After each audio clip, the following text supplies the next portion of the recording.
state of Georgia. This is the Georgia High School Countdown to Kickoff presented by Jersey Mike's. Welcome in, everyone. I'm Kaylee Mansell with Brandon Adams, Rusty Mansell, Georgia Chambers. Tonight's matchup features Colquitt County and North Gwinnett, two perennial powers that have a rich history of D1 players and state championship runs. Brandon, we've got cheerleaders behind us. We've got an excellent non-region matchup that you want out of this month. When you look at both of these teams, they're playing this game for what's to come in November. What's the expectation for tonight? Well, first of all, the expectation, we have a great time, because how great do all these North Gwinnett cheerleaders look right now? Ladies, we having fun? And obviously, when it comes to this game, as you mentioned, rich history for both teams. It's also a rich history against each other as well. They played for state championship in 2017. They probably played each other more than any Metro Atlanta and South Georgia team, really in state history. A lot of these have been classic games. I don't think it would surprise anyone if this was another in that great storied history. Rusty, I don't even have to ask you why you picked this game. This is a rematch of last year where North Gwinnett walked away with a win in South Georgia. But the thing is both of these teams are replacing key pieces from last year, so it's not last year's matchup. This is anybody's game. Yeah, you got to talk about two programs like North Gwinnett and Colquitt County.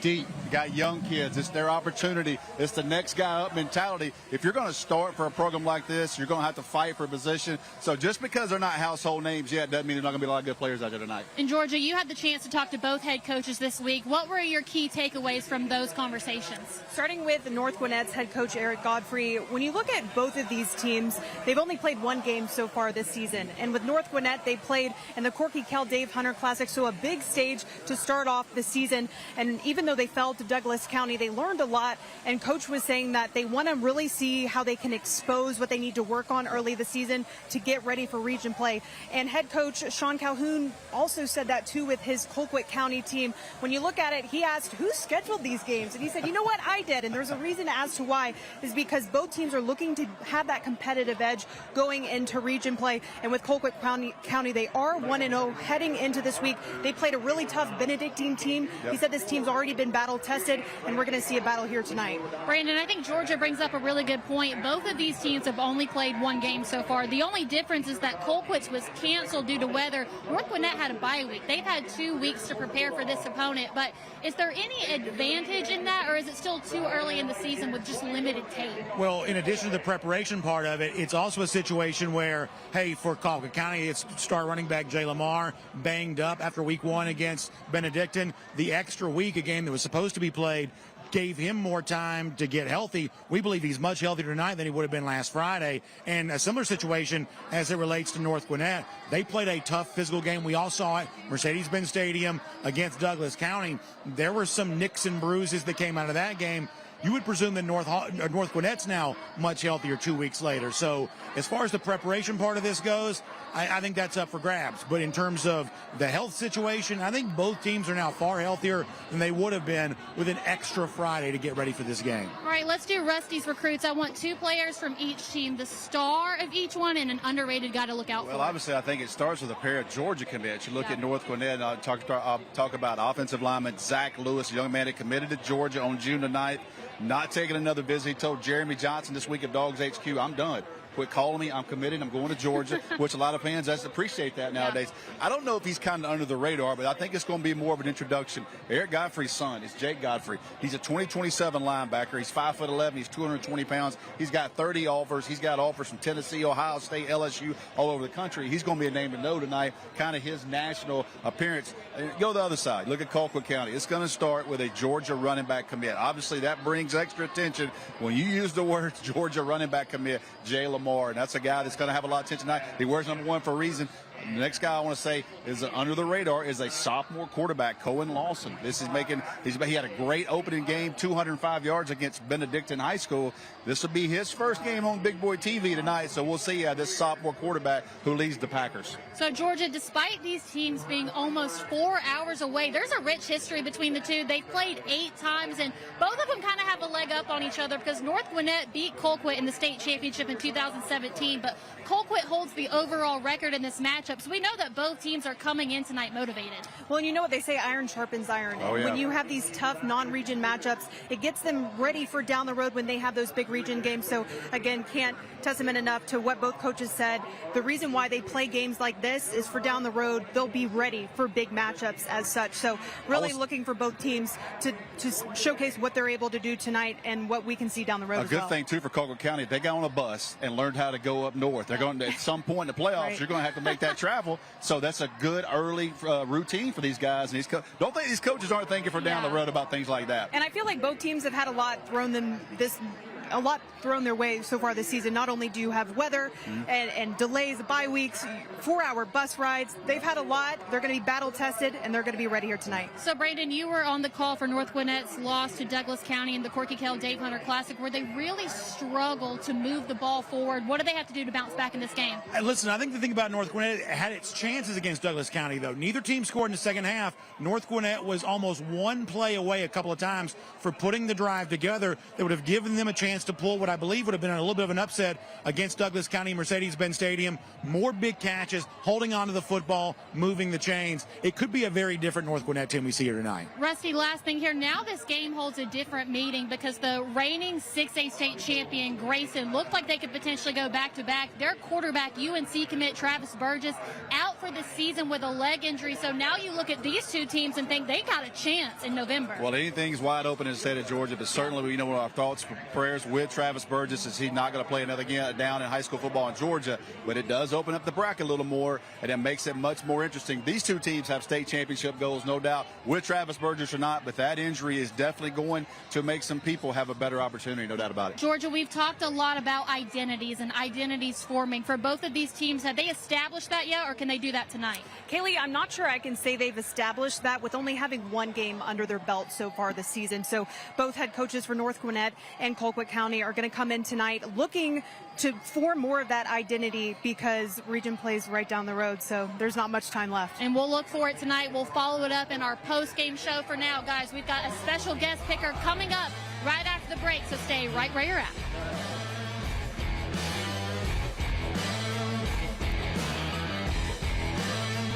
Drive for the GHSA state title is brought to you by GeorgiaConstructionCareers.com. Transform your future today. Aha! Aha! I knew it! You are stealing my Jersey Mike's gig. Danny, it's just because Jersey Mike's is an official sponsor of the NFL. I'm not taking your gig. Now you're taking my look. This is how I dress. My glasses. I've been looking for those. I wear glasses. I have astigmatism. I'll give you astigmatism. Ready for you on set, Eli. I gotta go. Oh. This ain't over, Manning. Jersey Mike's, a sub. Hey, that's my line. A sub above. Hey, is the power off on this? I don't know. Just take it off. Safety violation, unsafe work conditions. In the construction trades unions, safety is our highest priority, and we train you to recognize and speak out on unsafe working conditions so that everyone arrives and goes home safely. Learn about careers in construction at GeorgiaConstructionCareers.com. What happens after you graduate? Will you go to the next level? Will people have your back in the heat of battle? Will you still train like a champion in the pursuit of greatness?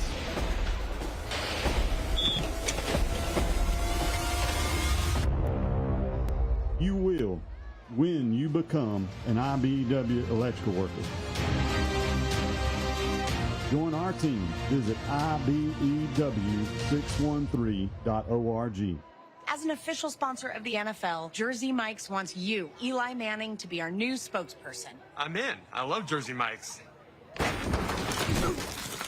Hold on. Jersey Mike's new spokesperson? You're stealing my job. I don't want to steal anything. Lies. Eli's. I just love these subs. You'll be hearing from my lawyer. He's very prompt. Jersey Mike's, a sub. Hey, that's my line. A sub above. All right, and welcome back to the Georgia High School Countdown to Kickoff, presented by Jersey Mike's. I'm Kelly Mansell, Brandon Adams, Georgia Chambers, and our second guest picker tonight, we've got Jawan James, former North Gwinnett Bulldog, who played at Tennessee and was the 19th overall pick in the 2014 NFL Draft. Thanks for joining us. Thank you for having me. So you grew up in New Jersey, then you moved to Atlanta in 8th grade, and that's when you decided you wanted to start playing football. What was it about being here that made you want to begin all of this? Man, it was just the atmosphere, honestly. You know, Georgia's all about high school football. In New Jersey, we played basketball. It's more indoor. It's cold up there. But as soon as I moved down here, a lot of my friends in my class were like, dude, you're huge. Why don't you play football? I was like, all right, I'll give it a shot. What do you remember most about your time here at North Gwinnett? Just this atmosphere, man. These fans. I got to play with a guy named Michael Tambiro, who was a quarterback, legendary quarterback for North Gwinnett. He used to have these stands full every week, and I feel like we had a lot of great players and a lot of great support from this community. So while at Tennessee, you set the record for career starts made by an offensive lineman. Do you think that there was any help in playing Georgia high school football that helped you transition into that role? Oh, for sure. And I would give credit to the program here. Yeah. You know, Coach Spire, he was my coach here, and he ran a college-like program. I think he came from a small Division II college before he came here. We watched film every day. We did cold tub back then. Like, he would have ice baths and stuff for us, so I was very prepared once I got to Tennessee. Yeah, so not many people can say that they were taken in the first round of the NFL draft, but you were also named a starter in your rookie season. So for those of us who haven't played in the NFL, can you gauge how difficult it is to go in as a rookie at the line of scrimmage and have to go up against grown men every week? Yes, it is tough. It is tough. I had the chance of doing it. Like you said, I left here early, too. I left in December, got to Tennessee at 17, went to spring practice at 17 and played against those guys. So I honestly think those reps and me doing that early gave me the confidence to be able to do that as a rookie in the NFL. But it was tough. But you learn as you go. Yeah, you learn as you go. All right, so now the pressure is on. It's time to make our picks for tonight's game. We'll go ahead and start with Georgia. All right. I'm going to say my pick, but being next to this guy makes me feel like I should change my pick. But listen, I don't think Colquitt County is driving a 4-hour-plus bus ride to come here and lose. I feel like you saw a lot from this team in week 1 during Benedictine. And I feel like even though it was a really tough matchup, they were battle-tested. And that's what Coach Calhoun is looking to see from this team. I think they used last week to bounce back, and they're going to look to be really sharp and rested going into week 3. All right, Jawan, what are you going to do with your pick? You know who I got to pick. I'm going with North Gwinnett. You know, it's a home team, this environment here, and there's a lot of history, you know, between these two teams, which is amazing. So it's just a lot of pent-up energy, and I think these guys are going to come out aggressive and ready to go. So for myself, I have known Eric Godfrey since I stepped into this position 6 years ago. I know what his defense looks like. I know how he's able to rebuild, and that's why it absolutely breaks my heart right now that I'm going to take Colquitt County tonight. You got to go based off of what you know, and from what we know with the first games, I think that Colquitt was just able to move the ball a little bit better in their game 1. I think the best player on the field tonight is Colquitt's running back, Jay Lamar. I think they're going to be able to establish that run game early on. So give me South Georgia tonight. Brandon. So when we do our broadcast, obviously we try to call it right down the middle, as straight as we possibly can. However, when it comes to this portion of the show, when it's time to make the pick, I can promise you this, my pick is always for sale. And when it comes to the hospitality we've already experienced here, we love it every time we come to North Gwinnett. They always roll out the red carpet for us. Some of the nicest people you'll ever experience. And so after hanging out and talking to them and saying hello to folks, there is no way I can go against the Bulldogs here on that. Plus, red and black Bulldogs works out pretty well for me, too. So just to kind of balance out the dais here, let me also take North Gwinnett here tonight. And if you notice, for 2 weeks in a row now, there's a person on our panel that's conveniently left when we had to make picks. Do you see Rusty anywhere? Yeah, Rusty Manziel seemingly has run away from his chance to make the pick. So just know, between your father and me, who it is that sticks with you and does this sort of thing with you, Rusty nowhere to be found right now, apparently not wanting to go on the record. Yeah, Jawan, if you're North Gwinnett, you're happy to be hosting this game at home instead of driving 4 hours south to go play this game. What can you remember about the community here at North Gwinnett and the home game atmosphere? Like I said before, it's just amazing. Like a kid coming from New Jersey and getting under these lights. I remember we played one of the first TV games here. It was versus Burns. They were like the number one team in the country from South Carolina. Man, my nerves were going crazy. Like, I remember this atmosphere, and I bet these guys are feeling it today, but that drives you. And I feel like with the home field advantage, it should drive these guys. They're going to be pumped up. They're going to be ready to go. I think we'll see a great game. Georgia, one thing that we've seen in a few of our games this far, even last week included, has been rain games. That's not the case tonight. Beautiful weather, perfect football weather, so there's not going to be any existential factors affecting this game like there was last week. Well, and 2, these teams are already battle-tested. Having North Gwinnett Gwinnett at the Corky-Cal Dave Hunter Classic to start off this season, and then a tough team that Colquitt County had to play, and then not playing last week. I feel like they've had a lot of things already thrown their way, so they're going to be ready tonight. Juwan, thank you so much for joining us. We'd be happy to have you back anytime, but I don't know if I can keep looking up like this anymore. My earpiece is going to fall out. I appreciate you guys. All right, guys, we've got more coming up right after the break.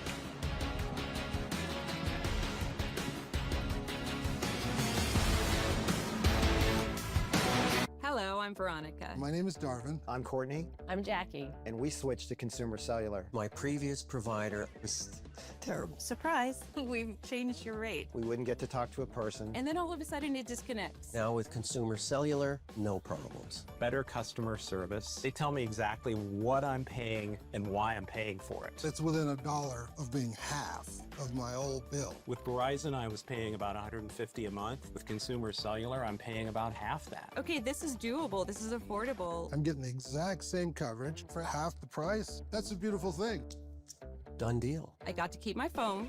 I got to keep my number. Switching over took about 20 minutes. That's it. It's month to month, very simple. It's been amazing. I was now a Consumer Cellular customer. And I've been bragging to my friends about it too.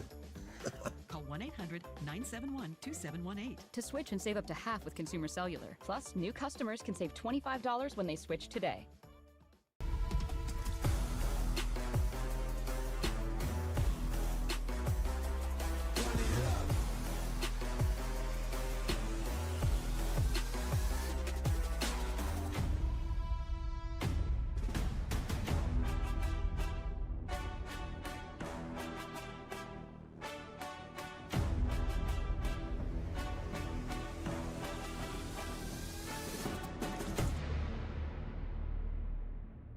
As a teacher or coach, do you ever feel overwhelmed supporting kids' mental health? Teachers need tons of help. I had never experienced players being so down that they can't even participate. It's so important that we are constantly educating ourselves. It's the same as the CPR class to me. We're trying to save a life here.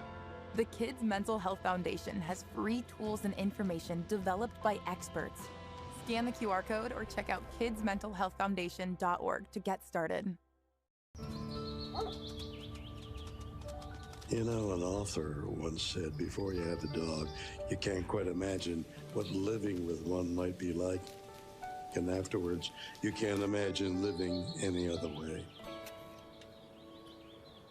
They don't know evil, jealousy, or hate. To sit with a dog on a glorious day is like heaven. Where doing nothing isn't boring, it's peaceful. When the right dog finds the right human, it's as if it always was and always will be. They protect each other, love each other, teach each other.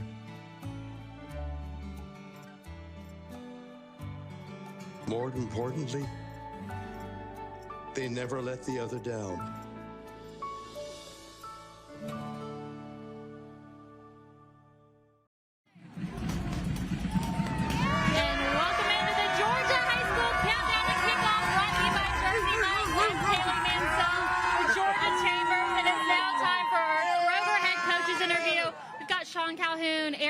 I mean, clearly we have to address the fans behind us. This is your first home game this season. Last year you made the trip 4 hours south to Colquitt. So what does it mean to have this game here? Right, it does mean a lot to play at home. We have a great student section. These guys get after it every single. It's a great environment. So we love playing home. We feel like we really have a true home field advantage. Much like Colquitt, it's a great place to play here. Coach, you're finally here now ahead of these fans, but you had a long trip to get here. A 4-hour bus drive, took a stop in Gainesville. What was it like being able to take a stop in Gainesville before coming here on the field? Well, it's good to get off the bus and kind of stretch our legs a little bit. I don't think these students are cheering for me, but but I'll just act like they were. But you know, it's a long trip. But it's a trip that you need to take to kind of simulate a playoff against a playoff level team. So our kids handled it well. So, Coach, you've had 2 weeks to prepare for this game, had the bye last week. How does it change when you've got more than just 1 week to prepare for a specific opponent? Right, yeah. Well, I tell you, we took most of last week really preparing ourselves. Sometimes you can overcoach and do too much. You got to be careful of that. I've definitely done that in the past. So we took a lot of time on ourselves. We did get an extra day to spend on Colquitt because I said they do so many things well to make sure we're prepared and ready for that. But the 2 weeks thing can be scary and good all at the same time. Right. So I feel like we kind of have a better handle on it than I certainly did early in my career. Coach, Colquitt County came away with the win in week 1 over Benedictine. What similarities do you see between this Benedictine team and North Gwinnett here tonight? Programs that know how to win, programs that have good football players and good coaches, and so when you put all three of those things together, it makes beating them extremely difficult. Coach, as you said, you spent a lot of this off time helping your team, advancing them. What were some of those immediate issues that you addressed from game 1? Yeah, a big one is focus. There's so many distractions out there, especially for just teenagers in general these days. But, me making sure we're staying on focused on task, I should have done a better job with that. And I think it kind of showed a little bit on that past Saturday in the bins. And so I feel like we've really got our guys a little more focused right here, and hopefully that turns into better execution. Coach, both teams coming off not playing last week, and when we talk about forming identities for teams, playing is very important. So during practice this week, which phase of the game did you guys spend the most time on? All three. We were supposed to play, but weather kind of knocked us out, and we really needed that experience. But nothing we can do, and so we really try to simulate things that North Gwinnett does on all three phases, and you can't really simulate that in practice. So we'll see how we do tonight. Coaches, thank you so much for joining us. I feel like we're so lucky to even have this game at this point so early in the season. So good luck to both of you, but we know you got jobs to do, so we'll let you guys get out there. Good luck to both of you. There we go. Can we get a high five? There we go. See? Coach Calhoun literally said to me, he said, I'm going to try and high-five him and see what we can do. So I love that he's interacting with the fans. It's already creating such a fun game day environment, and we haven't even gotten to kickoff yet, Kaylee. Did you see anybody behind us? You know what? It was a little tough to see. All I saw were signs. Yeah, me too. All right, so in listening to Eric Godfrey, I think one thing that really surprised me is I asked him, what's the main focus in these last 2 weeks after that week 1 loss? I expected him to say something about the offense, considering his new quarterback, Elon Rom, only completed 10 passes in that first game against Douglas County. But he said it's the focus of this team, getting rid of all the outside distractions and really just honing in on their craft. I thought he would point to that, but we'll see how locked in they are tonight. Well, and I feel like for Colquitt County, Coach Calhoun saying that they were supposed to play last week, and those game reps are really important when you're looking for teams to form that identity early on this season. But this week in practice, he said he didn't focus or prioritize one phase of game over the other. So they really spend time on all phases, and he's looking to come in tonight after a 4-hour bus drive, got to stretch his legs in Gainesville. The players are finally here tonight, about to take the field, so they're ready to get some more stuff on film that'll make them more confident down the road. So obviously the focus is on tonight's game that we have here, but in just paying attention all week long, what are some other games that you're looking out for?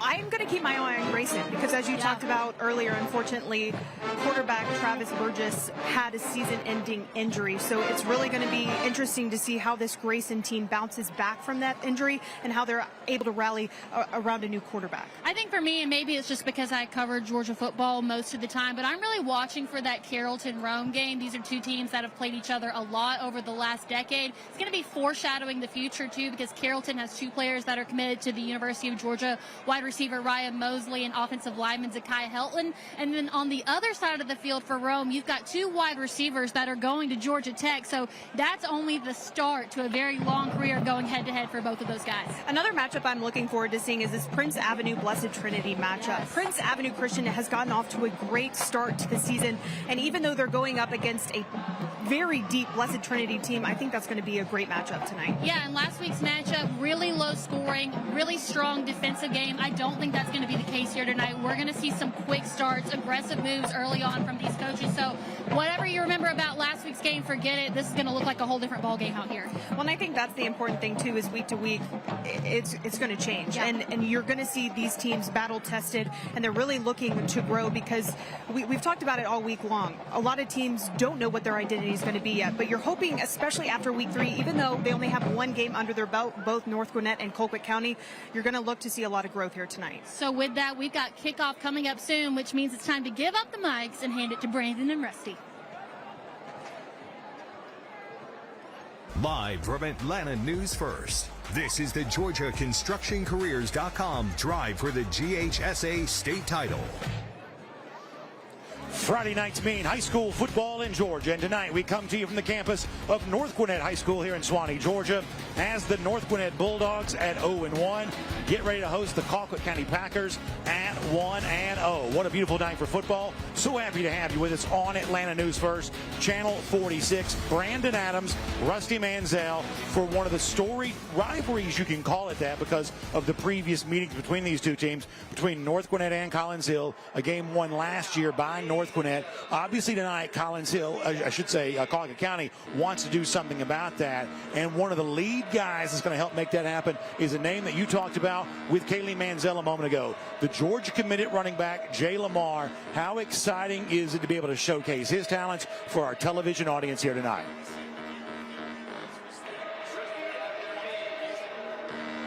So Jay Lamar is obviously going to be a huge deal in this game. He battled injury coming off the game against Benedictine. Perhaps last week, if Colquitt County played a game, it is perhaps true that Jay Lamar might not have been able to play in that game a week ago.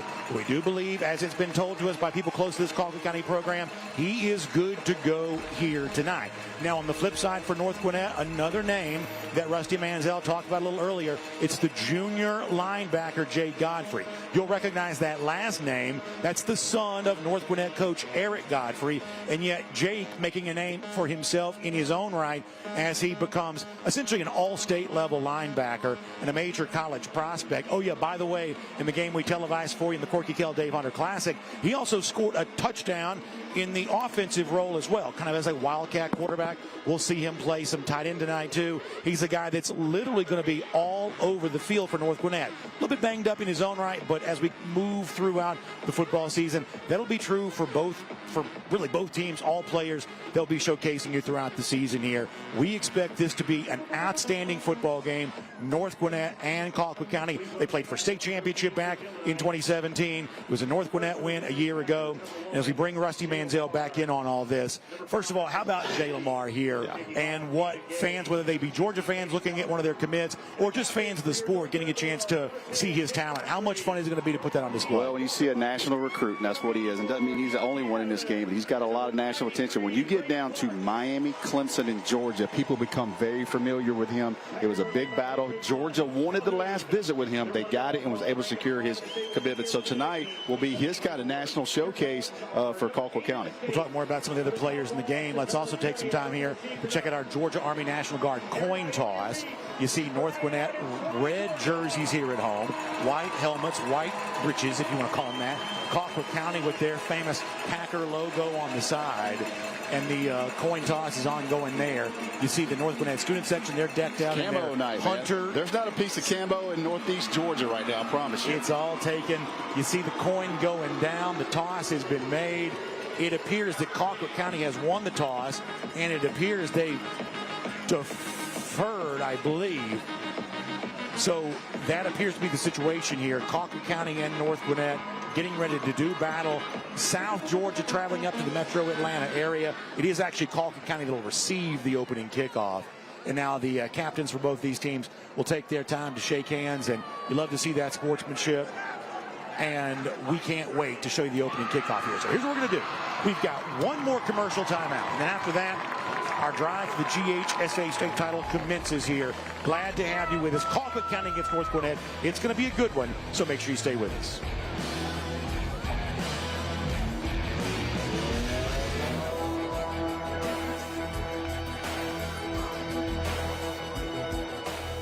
The drive for the GHSA state title is brought to you by GeorgiaConstructionCareers.com. Transform your future today.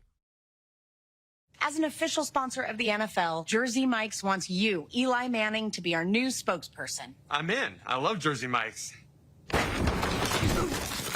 Hold on. Jersey Mike's new spokesperson? You're stealing my job. I don't want to steal anything. Lies. Eli's. I just love these subs. You'll be hearing from my lawyer. He's very prompt. Jersey Mike's, a sub above. Hey, that's my line. A sub above. You'll still have common days. Get caught in traffic during your commute. Overthink a text message. Get a song stuck in your head. This is not one of those days. A few weeks a year and you'll discover the most uncommon time of your life.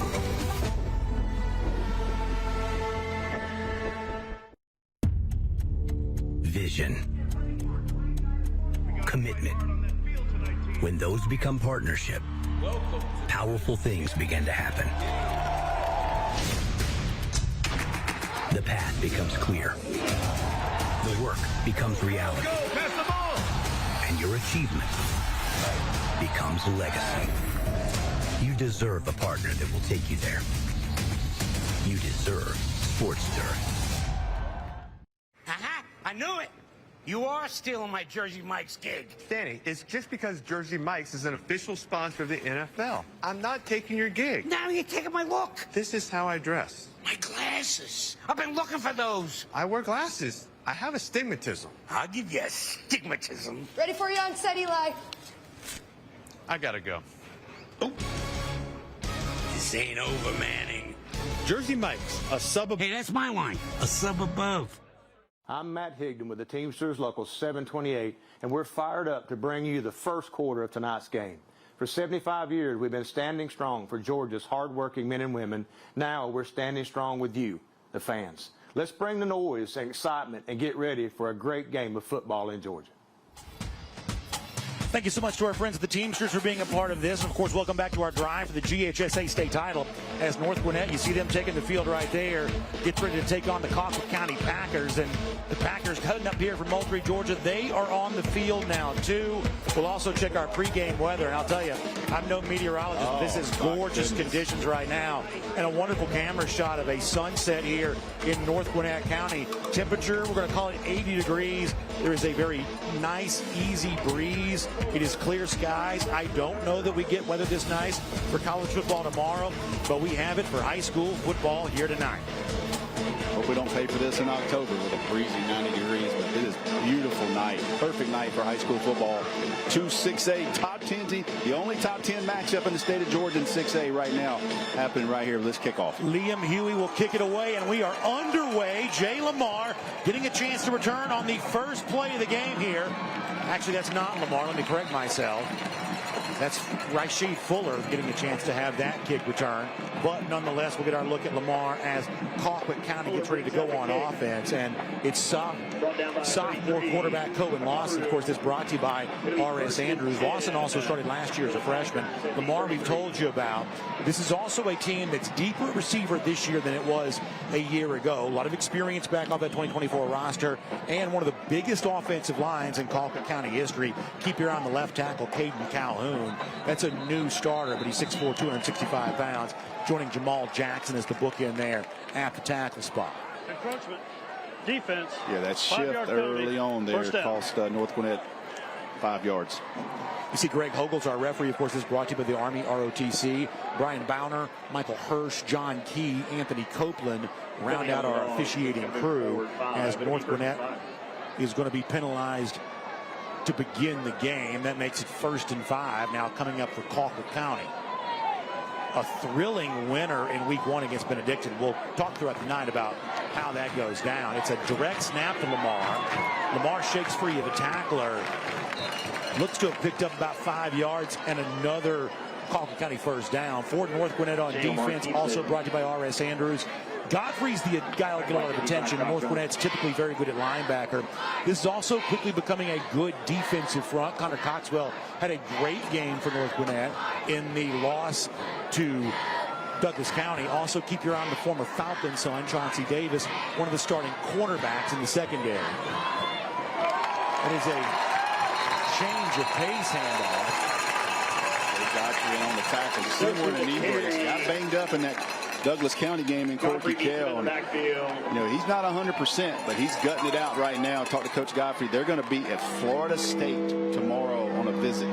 Jamari Stokes also got the carry for Colquitt County right there. Stokes had 11 carries in the last game for Colquitt County. It's now 3rd down coming up. He'll stay in, get the handoff again. And he's going to be short. North Gwinnett defensively forces a fourth down. Yeah, good job getting up the field, resetting the line of scrimmage, and no push there, no yards, no gain, going to bring up fourth down. Colquitt County was going to just run right at North Gwinnett, but good job of getting off blocks, staying in your gap, controlling the line of scrimmage for no gain, going to force Colquitt County. Yeah, so Lamar is back in on fourth down. It looks like they want to go for it. North Gwinnett defensively crowds the line of scrimmage. Lamar takes the handoff, and he shakes free. He's running 40, 35 into North Gwinnett territory at the 30-yard line. Big game for Lamar, and that'll move the chains once again for Colquitt County. Wow, gutsy call there by Coach Calhoun early in the game. 4th and 1, they direct snap to their star. And he shows you that one cut speed to get to the edge, take a huge gain there to convert the first down for the Georgia commit. You see 4-star ranked by all the major recruiting services, including On3. Essentially a top 100 level player nationally. Yeah. He had a huge junior season. I mean, he exploded on the scene. Officials timeout trying to reset the change. But, man, what a gutsy call early. Yeah, aggressive decision. After the run ball was at the 30-yard line. It's 1st and 10 for the Packers. And an interesting rotation taking shape for Colquitt County. They're going to bring in another running back. This time it's Denham Lewis who'll be the running back. Also bodies shifting on late here. Alexis Barge, senior tight end, goes off. 9:40 clock ticks first quarter. So you wonder if the early substitutions mean they're going to try to limit the load for Lamar tonight. He has been successful in his 2 previous carries. Cohen Lawson now wants to throw. Now he'll run, diving across the 25. Looks to have gotten down to the 23. Pick up about 7 for Lawson. Good job. It's hard, like you said, he started as a freshman last year. Went for 205 yards against Benedictine. A very good football team. That'll be the handoff once again. Going to be short of the first, though. That one going Denham Lewis's direction again. Something we saw against Douglas County. You see Zach Lewis and Georgia Commit playing both ways again. And the temperature tonight is allowing that extra snaps for him. You can be a little bit more free with that. By the way, throughout the night, our Breda Pass Management Score Ticker will be showing you scores from across the state. Some very good games. This is the only top 10 matchup, as Rusty said, in 6A. But good games across the state that we'll have our eye on. Lawson going to handle Lamar. Lamar hit in the backfield. Now he's going to be wrapped up. He's going to be stopped. Good play by Jake Godfrey getting there against Jay Lamar. A little bit slow getting up, and he took a shot in week 1. See him right there on his. Looks a little gingerly coming up there. One of the defensive linemen got the initial hit. That slowed Lamar up a bit. And then Godfrey wrapped up and held on. Brought him down for a loss. Now you're looking at 4th and call it 2, maybe a long 2. Second time on this drive, but Colquitt County will go on 4th down. Law is going to roll and throw. And it's knocked down and broken up. Good play by Harrison Johansson, one of the safeties. And that's going to be a defensive stop. North Gwinnett gets off the field, and they'll get the football. Cohen Lawson's pass incomplete. Johansson, a big reason why. Bulldogs get the possession for the first time. When we return, happy to have you with us on Atlanta News First. This is a Peachtree Sports Network weather update, powered by Atlanta News First. Sponsored by Cool Ray. I'm meteorologist Jennifer Valdez with your Peachtree Sports Network weather update. Those temperatures will continue to gradually warm up, especially across North Georgia. After a relatively cool start to the morning, each morning this week will be the mid-60s in Gainesville, 69 Saturday morning in Atlanta, near 70 in Augusta, and then we'll see mid to low 70s along the coast. By the afternoon, higher humidity and higher temperatures. We will see lots of 80s across the board, 81 in Atlanta, 83 in Gainesville, 80 in Augusta, right around 80 in Brunswick. Good news is, at least for North Georgia, rain chances have come down for Saturday. The highest chance of rain will be mainly south of I-20 across South Georgia, but we do have a chance of hit and miss showers, possibly some storms on Saturday. That will continue through Sunday as well.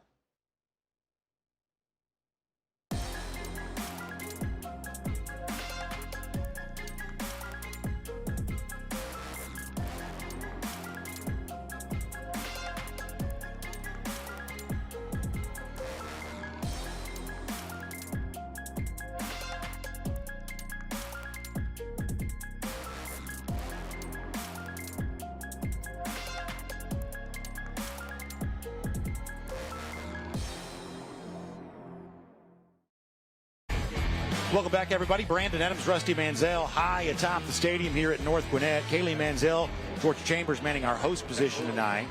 Colquitt County mounts a drive in its opening possession, goes for it on 4th down twice, fails to get it the second time, and that's where North Gwinnett gets the football. And our chance to see the Bulldogs offense brought to you by R.S. Andrews.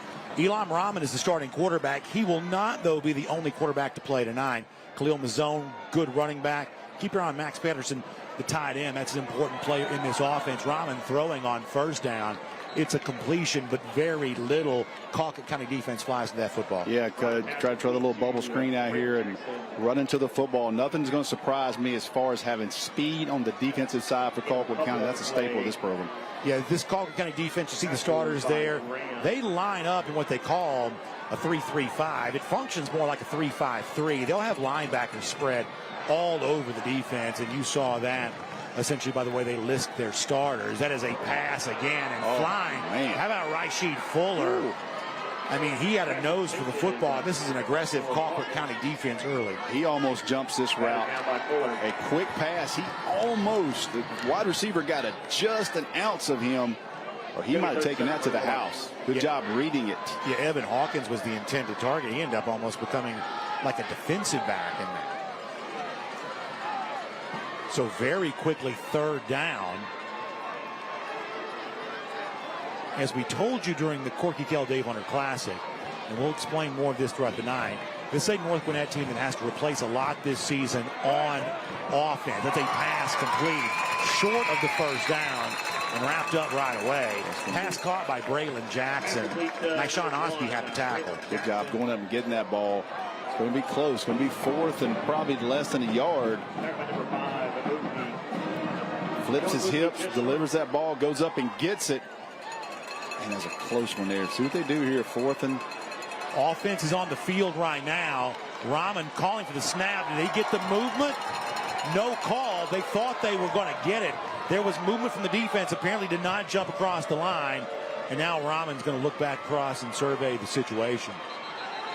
And now it looks like North Gwinnett will use a 1st half timeout. Tried to draw Colquitt County offside. Almost did. Almost did. And now they're, I believe, going to be content to punt it.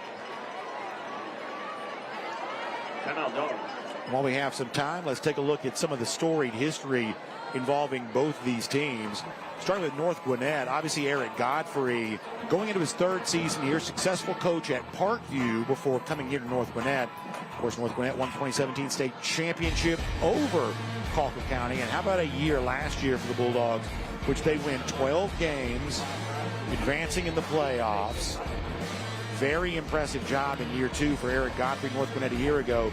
Rusty, as we said, a lot of the key playmakers on that squad from a year ago, they have now moved on to college and aged out of the high school program here. So a lot of this season, by the way, this resume brought to you by Smart Local 85, finding out who the next crop is going to be for North Gwinnett. Yeah, and you remember that game, what a classic. Young man came in, kick a field goal right there at the end, and I bet you he don't pay for a lot of dinners around here when he's on. No, I'm guessing not. They will keep the offense out here and go on 4th down. Oh, that's going to be running play. I don't think he got there, at least on 1st effort. Let's see the spot. This is going to depend on the spot. Colquitt County, to no surprise, thinks they came up with the stop. Let's see it again. I don't know. Handoff was to Mazzone. Mazzone essentially hit right away. They don't give it to him, I think. Yep, don't give it to him without measuring. So both Sean County for Colquitt County, Eric Godfrey for North Gwinnett, both make aggressive 4th down decisions in their own territory, and both have worked out here in the 1st quarter. Is that analytics, or somebody said you go on your gut there? Because I don't know the analytics tell you go for that one. That may just be 2 swashbuckling coaches here to have some fun tonight. Like it. Pulling out all stops, which we are very much in favor for. And now Eric Godfrey will call another 1st half timeout. He is not happy at all with something. And by the way, it is a change now at quarterback. We told you we would see both Elam Rahman and Banks Holcomb. Holcomb also played in the Corky Kell Dave Hunter Classic. Not as much as Rahman, but he did play and threw multiple pass attempts. So we expect to see both tonight. And it appears it's going to be Holcomb coming in on the 1st possession. I would say that's also gamesmanship to bring him in on the 1st possession, maybe catching Sean Calhoun And you see a couple of the early throws were kind of off. They jumped the ball, then he throws one high. The receiver kind of gets him. So maybe you're like, okay, let's go ahead and insert him. We got the first down. Let's consider this a new series and bring him in and see what we can do right here. But certainly going to play both quarterbacks. Now, we've also seen tonight for Colquitt County offensively direct snaps to Jay Lamar. North Gwinnett will also do the direct snap. You want to call it Wildcat. We don't say that as much anymore, but if you want to call it Wildcat, Jake Godfrey scored a touchdown that way against Douglas County. So we will keep our eye, and y'all help us, we'll keep our eye on the snap situation for North Gwinnett tonight. Is it Rahman, is it Holcomb, or is it a Wildcat situation with Godfrey? We'll be watching that pretty closely throughout the evening. For now, it's still Holcomb. He will run, tries to find a block, and took a big hit. There on that stop was Braden Ruiz, the linebacker, Mackenzie Graham, another of the linebackers. Both guys flying to the football, and Holcomb traded paint that time. The defensive line does a good job. Look at them resetting the line of scrimmage right. You see all the white jerseys in behind red jerseys. They're winning the one-on-one battles up front. I watched their nose guard 55 right there. Watch the punch. He comes out on the center. Fights off a double team right there. Here's a handoff, a little bit of running room across up to the 39-yard line. That's Khalil Mazone. We'll make third down coming up a bit more manageable. Mazone did play some a year ago, 72 carries, 269 yards. Obviously, Tommy Lafayette had an outstanding season. Man. Now coming up on 3rd and 4, it is a low snap. It is a direct snap to Patterson. He come up and took it off the ground, either heads up play or maybe that was what it was designed to be. I think that was Rahman, 12. Quite an interesting situation. A low snap. And that one kind of blew up, although they got some yardage out of it, making it 4th and 1. And now North Gwinnett's going to go for it again. And this time they did draw offsides. So North Gwinnett going to keep its drive alive. Almost got him last time. Got him this time. Good hard count. Picked it up. Easy 5. It's also Elam Rahman back in at quarterback. First down now for North Gwinnett. Ball rests at the 47, right there on that Bulldog logo in the center of the field. Patterson moves to the left. Now receiver goes in motion. It's going to be a direct throw here. That goes to Patterson. Patterson into Packer territory at the 45-yard line. Well, getting the quarterback out in space a little bit, give him a clear throwing lane. Nice, easy pass into the flat. It's a little flood route out here to tight end. Pickup of 8 makes it 2nd and 2.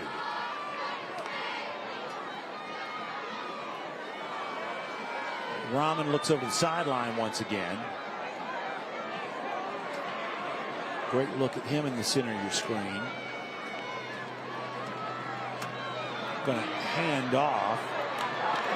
Flag comes in. Mazone trying to fight to get what he can down to the 41-yard line. It's a 4-yard gain, but I get a face mask. Take a look at the flag on here. Number 51. He tries to let go. Stacy Lambright.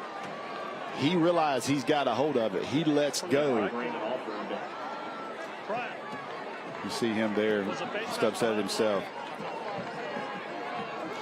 You hear the ref mic on, they're having a conversation. That's a good taste of what they're doing. And by the way, these officials do a great job. And see that? Trying to keep the order and procedure. Yeah. Nothing's more of a dead giveaway than when the hands go up. Well, yeah, for a defensive lineman to do that. Hey, do y'all agree from the previous spot? Ref mic's not intending to be on, but it's an interesting look into what the sidebar is. I like the way he's asking for help. Well, I think it's a good reminder of just the procedural game administration that we see officials when they make a call, but 90% of the job is actually just administering the down and distance, the clock. Correct. And trust me, there is a lot to keep up with these officials, and you get a pretty good taste of what it looks like to have that happen. All right, we're on the 41, you're going to 26. They're also better at math than I would be. Yeah, I would be. Face mask on the defense, 15 yards from the end of the run. First down. So tack on more yardage. of a sudden now, after a couple of aggressive calls on 4th down and some help from a Colquitt County penalty, North Gwinnett starting to put a drive together itself. A couple of 4th down conversions, eating up a little bit clock. Certainly North Gwinnett would love to do this, shorten the game a little bit. Ball rests at the 26. It's the second time they've had an early snap. Rahman wants to throw, and he's going to go down. Brought down by Nyson Judy. Junior defensive end. Comes up with the sack. He makes up for that penalty in a big way. He was on jumped off sides a couple plays earlier. He gets off the block. Watch him right here go through 2 people. Splits the double team, goes right to the quarterback and gets him to the ground for about a 6-yard loss.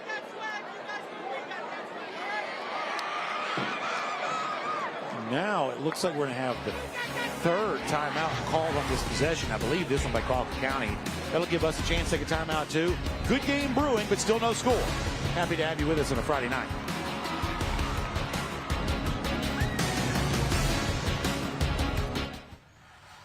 Man, you know how to do this? Man, I don't even know. I was flipping burgers last week. Violation, unsportsmanlike conduct, impersonating a craftsman. Skilled trade unions are well-trained career pros, not part-timers. Construction is a rewarding and lucrative career with the advancement potential, but you have to do it the right way with the right training. Learn how you can be a pro. Find your career at GeorgiaConstructionCareers.com. What happens after you graduate? Will you go to the next level? Will people have your back in the heat of battle? Will you still train like a champion in the pursuit of greatness?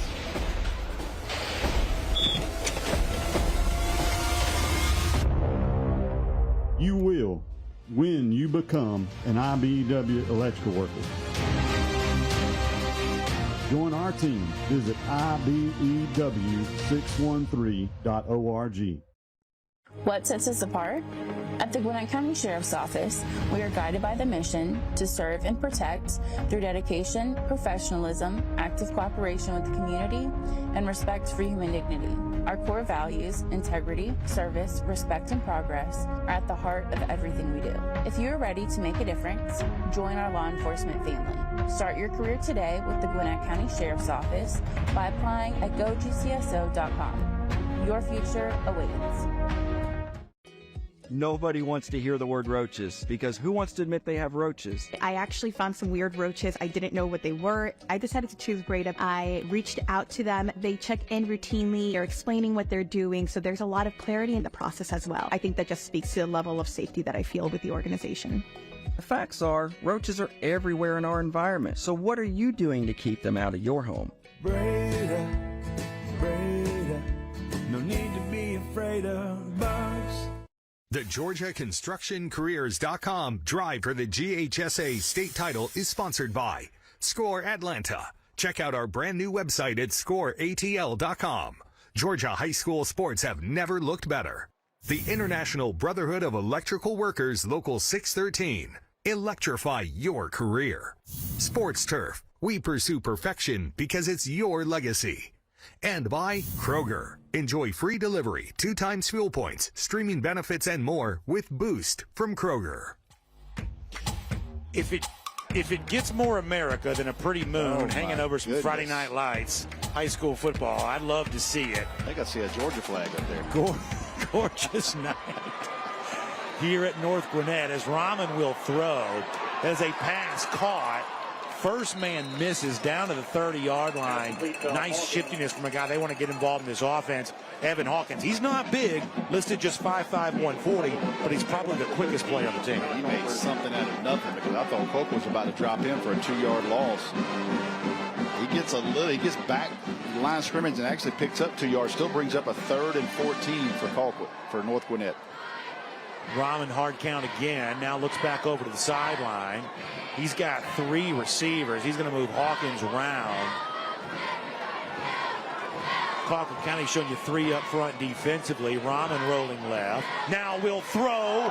Trying to connect with his tight end, Max Patterson. That's been a favorite target through the first 2 games, but it's incomplete. And, of course, our Breda Pest Management score ticker will keep you updated all night long.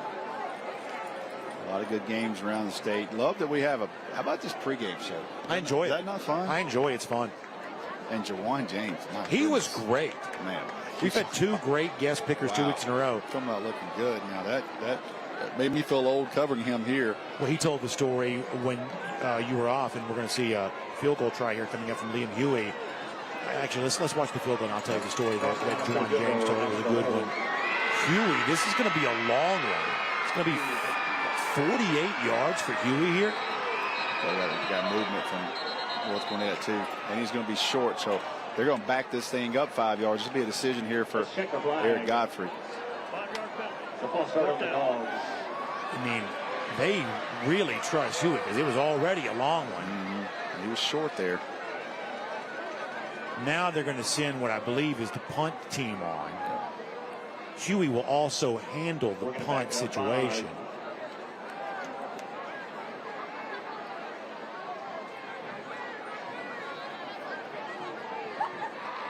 Or are they putting the offense back out here? Might just, we're kind of in no man's land right here from 36.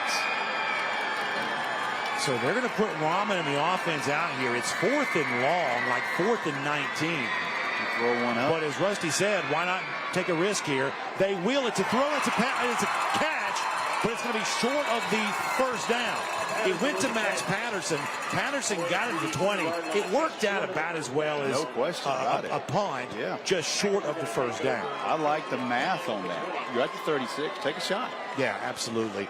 By the way, speaking of our friends at Breda Pest Management, happy to have them a part of what we're doing here for Georgia High School football. Breda Pest Management knows your house inside and out with a customized treatment plan that stops any bugs and critters. Breda does it right, protecting the inside and outside of your home. Because after all, it's the bugs inside your house that you want gone. Breda, they handle bugs and critters. All right, so Colquitt kind of gets its second stop and gets the football again. It'll be a throw and a catch and a hit right away. North Gwinnett swarming to that. Pass was caught by Ethan Ruffin, but North Gwinnett was right there. Breda Pest Management ticker. We love it. We'll watch Roswell tonight in a big game against Walton. We have Roswell at Buford next week. We get to go to the big house next week. I'm looking forward to it. We get to go to the big house, man. I have seen the pictures. I want to see it in person. I'm excited about it. 4-yard gain for the catch by Ruffin. Now Loss will throw again. And that's going to be wrapped up right there. Marshall Brown, 5'11", 181-pound sophomore defensive back, there to wrap him up.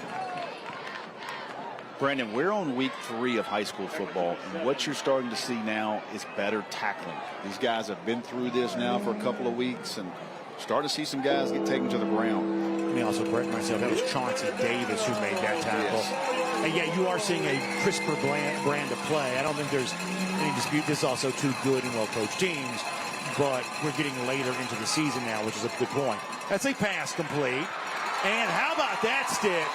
It's going to be right at the line again. They're going to give it to him, but pretty good play by Andrew Gist. Almost prevented that from happening. Good job tackling again.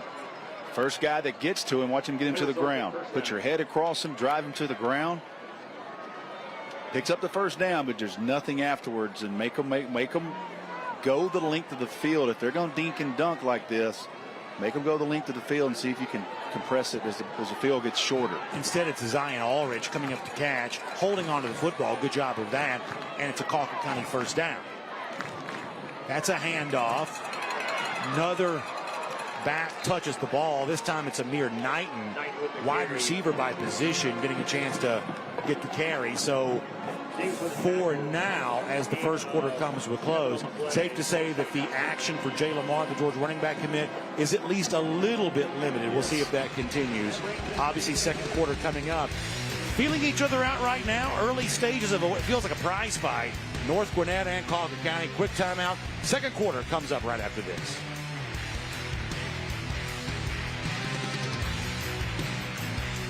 Bats flip. The balls break. And the lumber is used to build a dynasty. The Stripers play on Peachtree Sports Network. Saturday at 6. Over the air on 17.2, on cable, and streaming on YouTube TV and Fubo. We're here for the walk-offs, the shutouts, the moments that make you nervous, and the ones that keep you coming back for more. No matter what your favorite Braves moment is, it happens here. Peachtree Sports Network. The Braves play here. This is the home of the GOATs, Friday Night Lights, and home of the Ballers. This is home of the Gamers. Peachtree Sports Network is the home of the Hustlers and home of the Speed Junkies. The Peach State plays here. Atlanta's home of live local sports is Peachtree Sports Network. Okay, going back to one. This industry is my life. The Georgia film industry feeds my children, and it feeds my dreams, which are two very important things. The film community is a real vital ecosystem. You can make a living in it in an incredible town. Real jobs, real impact. Support Georgia Films. Visit whygeorgia.com. On behalf of the Georgia State Building Trades, we're excited to bring you the second quarter. Just like building a great football team, the State Building Trades build strong careers, even stronger communities. From apprenticeships to expert craftsmen, the Georgia State Building Trades keeps Georgia moving forward. Thank you so much, Kenny Mullins, a great guy and doing great work across the state of Georgia, providing some awesome careers for folks, and there is nothing better than that. Happy to have you. Brandon Adams, Rusty Manziel drive for the GHSA state title. Gorgeous night here at North Gwinnett. And you see the history of the program on the screen. Long banner of region championships, and of course, a state championship, and Colquitt County no stranger to success, too. We start the second quarter from the 38-yard line. Packers have the football, 2nd and 3 coming up. Tight coverage, Chauncey Davis down bottom part of your screen. Lawson will now try to throw. Maybe thought his receiver was going to come back inside. That was Malik Walker, the intended target. It was a pump by Lawson, and maybe a miscommunication between quarterback and receiver. Yeah. Try to get him a little out and up. Just ball sailed him a little bit. He thought he had a little bit more time to set his feet. Good pressure there by the North Gwinnett defensive line, not letting him step up and deliver that ball accurate. Big, a little bit of pressure right here from the front. You see Zach Lewis, big 75, Georgia offensive line commit. Jay Lamar's back in right there, number 1 in the backfield with him on 3rd and 3. So on 3rd down, it'll be a handoff. That's going to move the chains. And that's Jay Lamar back in. What I like about him early is he doesn't mess around. It's one cut and go. He is north-south. And a 3rd down and 3 is not going to make a lot of noise in the paper, but that moves the chains. Watch him put his foot in the ground, bobbled it a little bit, just gets north and south and move the chains. Yeah, talk about that a little bit more, because a lot of folks are watching him. They're trying to do their own personal evaluation. A running back with this talent, you don't want to see the pitter-patter, right? No. You want to see him get it and go. Because the next level, that hole's going to be open just for a second, and you better be through there. Lamar will stay in the game. Get the handoff again, and he breaks free. He's midfield. He's 40. He's down the sideline to the 20. Trying to tiptoe. Did he stay in bounds? They are going to say no, but what a run by Jay Lamar. North-south, gets to top gear, doesn't mess around in the hole. One cut and goes. Watch this. Look at that stride. Yeah, easy. Every running back coach in America is going to switch the ball, switch the ball, switch the ball. He finally does it right there. Almost. Well, that was close. It's Marshall Brown who will credit with kind of the touchdown saver by knocking Lamar off balance enough to get him out of bounds. We're also in the red zone here, presented by Ironworkers Local 387. And Denham Lewis will come back in at tailback. Colquitt will stack 2 receivers on the left side. And the whistle will blow. And that's going to go against Colquitt County. I don't know if they had any people in the huddle. Let's also, speaking of the Packers, take a look at their resume. Of course, Sean Calhoun in his 4th season here at Colquitt County. You recognize him from head coach in Carrollton. Been around the state and been successful where he's been. 8-4 a year ago. Lost the 2nd round of the playoffs. Collins Hill lost in the regular season a year ago to North Gwinnett. But this is a team that's obviously in its past put up back-to-back state championships. And that ball is deflected. They're going to say incomplete. It was Marshall Brown who knocked the ball out of Lawson's hand. but they're going to say he was going forward and incomplete. Good job getting his hands up. He tries to run that RPO. He tried to throw right into the blitz. You want to throw into that vacant area, but he gets his hands up and almost makes a great interception. Watch him read that in. Tries to come right in there, and Brown gets his hands up. Good job. Almost. Man, that was closer than I thought. Looked like a pretty good call, though. Arm clearly going forward. Yep. So now 2nd and 15. More beef around Lawson than we've seen. Bunch formation for the Packers. He will throw, looking end zone into traffic, and it's incomplete. Is also nearly intercepted. Harrison Johansson was there, but could not hold on. The ball's sailing on him a little bit. That one may have gotten tipped.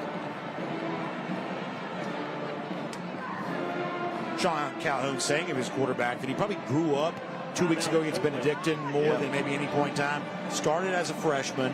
That is not easy to do. Calhoun saying that, hey, it's not easy to play young in Region 1 of 6A. It's especially difficult to play as a quarterback.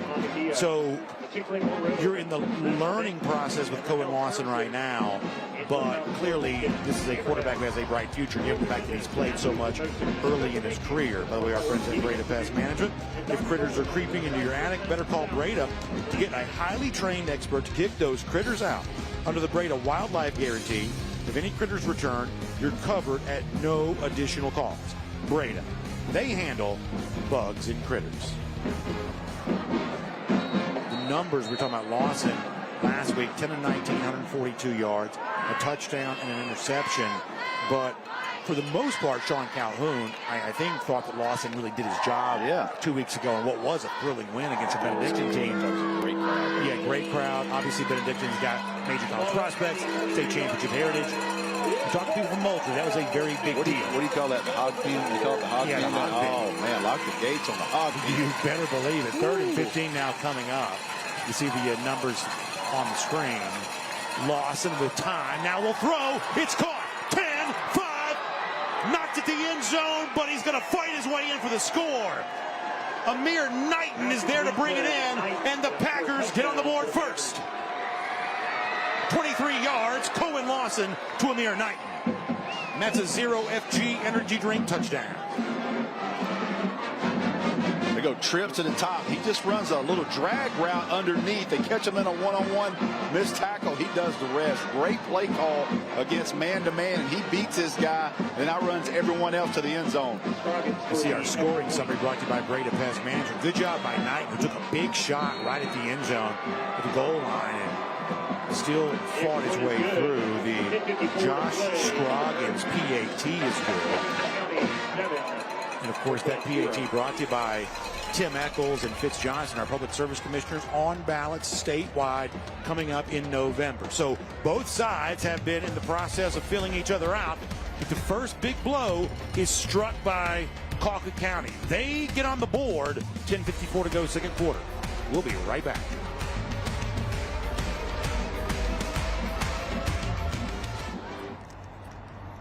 Dang, where you get this car?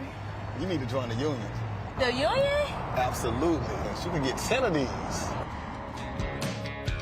Union construction workers earn the highest wages with the best benefits and the most protection in the construction industry. Find your career in construction.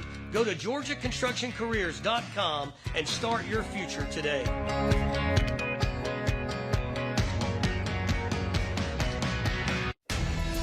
Great teams are committed, focused on the details, and work hard to be their best. From practice to games, right down to their gear. Your field is a critical part of the game that allows your athletes to showcase their abilities. Sports Turf is committed to bringing your team innovative sports surfaces with unparalleled performance. You bring the vision, our team brings it to life. World-class training isn't just for leaders well on their way.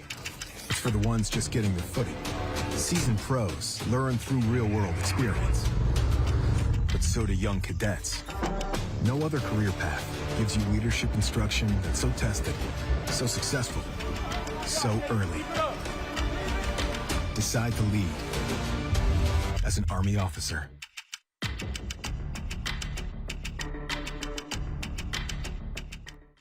The Mechanical Trades Institute is an opportunity towards personal financial freedom through hands-on and rewarding work. Our school is completely free and gives apprentices the knowledge and skills required to gain access to a lifelong career path. Apprentices learn pipe fitting, plumbing, mechanical service, and welding. They earn money as they learn and graduate with no student debt. Start a career with the Mechanical Trades Institute and change your financial future. All right, welcome back, everybody. Let's take a look at our electrifying play of the half, brought to you by IBEW Local 613. The throw by Cohen Lawson going to Amir Knighton. And that gets Colquitt County on the board. And, Rusty, can I give you a stat that you're going to love, courtesy of our friends at Georgia High School Football Daily? So for Colquitt County, that is now the 224th consecutive game in which it scored. Longest streak without a shutout in state history belongs to Fitzgerald at 227. So Colquitt County now just 3 games away, if it can keep scoring, from tying the state's longest record, the long all-time record for most games without being shut out. You see nice kick return coming there for North Gwinnett. Bulldogs get ready to go back on offense. That was Wilson Taylor. Special teams, say it every week. Doesn't matter if it's week 1, week 3, or week 9. Better pay attention in high school football. Halftime score, Rome is 7, Carrollton 0. Talk about two teams that know each other well over the years. We saw Rome get absolutely handled, and we know those last 2 weeks up there haven't been pleasant. No. Those last 2 weeks had been fun in Floyd County. I could assure you that. Yeah, John Reed's default position's kind of an honorary mood sometimes when it comes to coaching football. Goodness. You can only imagine what it must be like the last couple of weeks, but a very good and talented team, and we wouldn't be surprised if Rome's a region champion at least again. Successful running play here on first down. I like to keep moving the pile there. Another big game over in West Georgia. Bowden, 3-time defending state champion, up on Bremen 28-7. That's a big game right there. Caden Prothrow, another Georgia commit. The 5-star tight end with a big 30-yard touchdown kick. You can catch all this stuff on Brady Pest Management Sports Ticker, but also Score Atlanta app keeps up with the score and the postgame showdown. And while we have a moment, speaking of scores, let's check in with our Kaylee Manziel. She'll give us a little bit more. And we'll take a quick break for a score update. Right now we are looking at Grayson versus Thompson, Alabama, currently tied up 10-10 in the fourth quarter. We talked about it earlier tonight. This is Grayson's first game without their UNC quarterback commit. Travis Burgess now opens up the door for Class 6A, but they seem to be handling themselves well against the reigning Alabama state champion for the class of 2024 in Thompson, Alabama. And got to give Grayson a lot of credit. They also played Raven Gap last week, who was the North Carolina state champion for private school. So Grayson getting battle tested early on. Defense is really pulling through without Travis Burgess at the head. Thank you so much, Kaylee. Great stuff. You saw Rashid Fuller a moment ago, too, make an outstanding play on a ball intended for Braylon Jackson. But Fuller, who's been kind of all over everywhere tonight, makes a great play there. Flag comes in. Nines and Judy was celebrating a stop.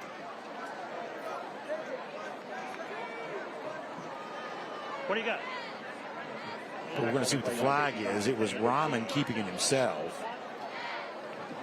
And while we're waiting on the call, as Kaylee mentioned, the Travis Burgess injury certainly a big deal for Grayson fans after what would have been an excellent start to their season thus far as the reigning state champions. And to think about it, say, listen, you got to go through the gauntlet. You got to go through the state of Georgia. But when you look at a big picture got an illegal piece. Formation. Offense, that penalty's declined. Playing fourth down.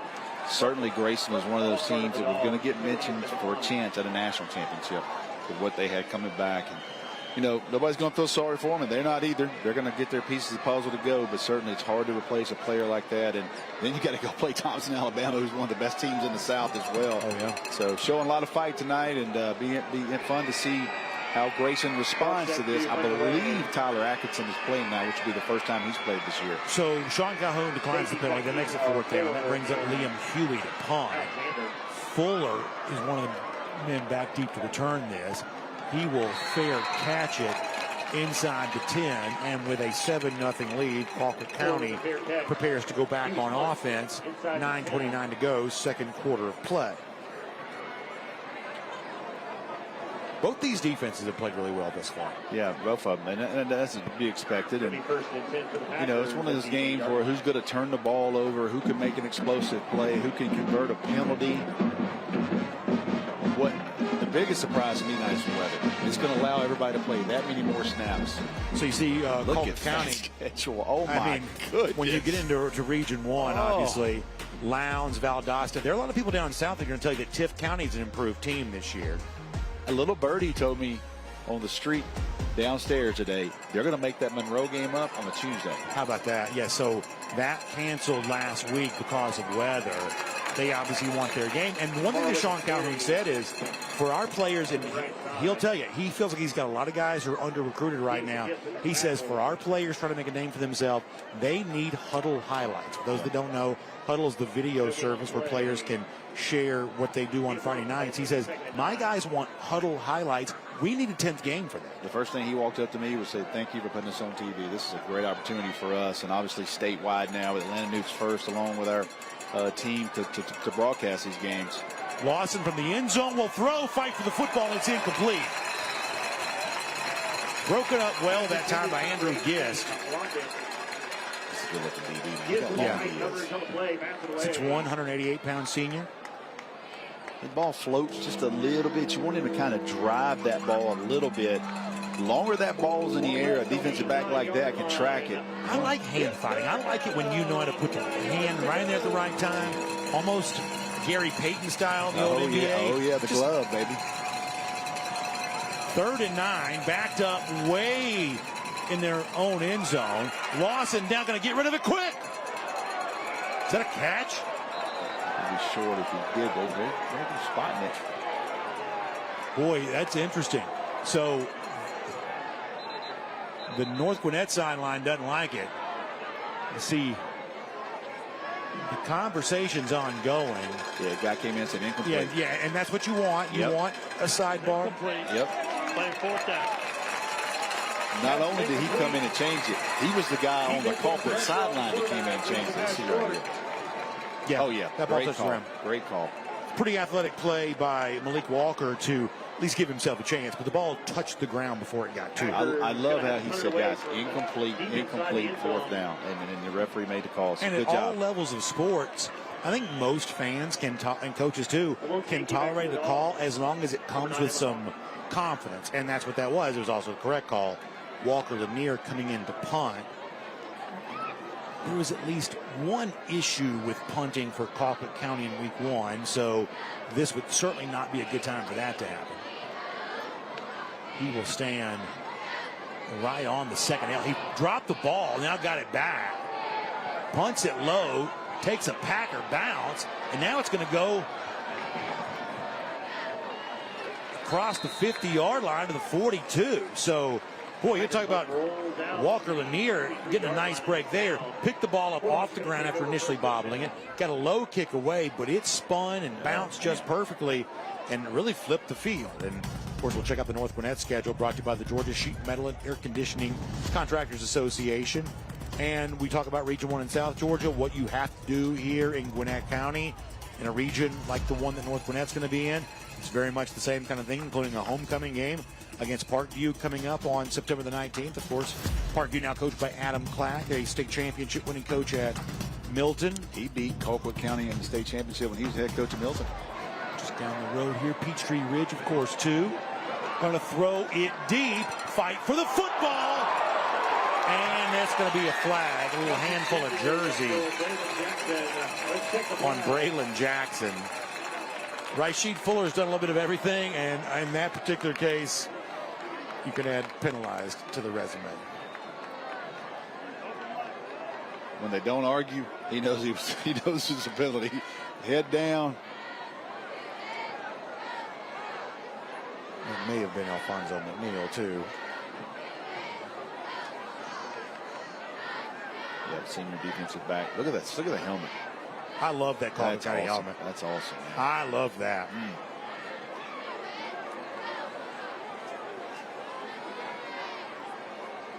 That's why they call it the hog pin. Hog pin. So you hear the referee saying he grabbed the face mask as he was going down. See that? See that? So Jackson, that's a good point. Yep. And by the way, it was Alfonso McNeil in the coverage. On the offense, we got personal foul, face mask. On the defense, those penalties offset. First down. Oh, wow. So that's interesting. Yep. We had a good shot of this. Pretty clearly, Jackson had contact with the defensive back. Apparently, they thought McNeil had enough of that, too. Yeah, you can clearly see the face mask.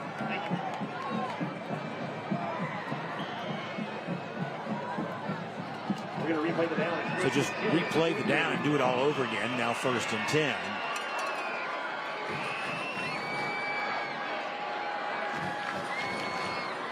It's Banks Holcomb in at quarterback.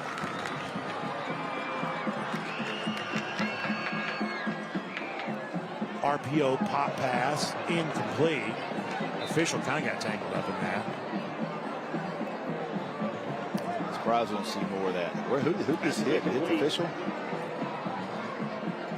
Oh, it hit it off his back, but I believe it hit a player in the helmet.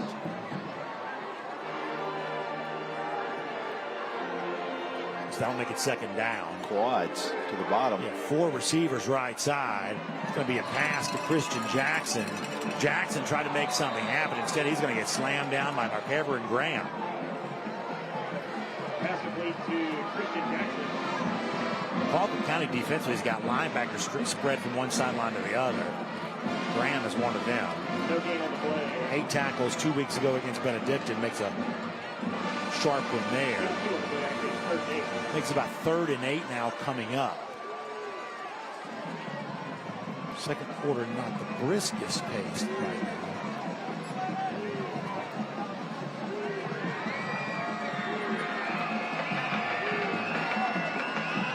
Holcomb talks to his running back. 3 receivers left side. Setting up a screen. It's there. Can you get the block?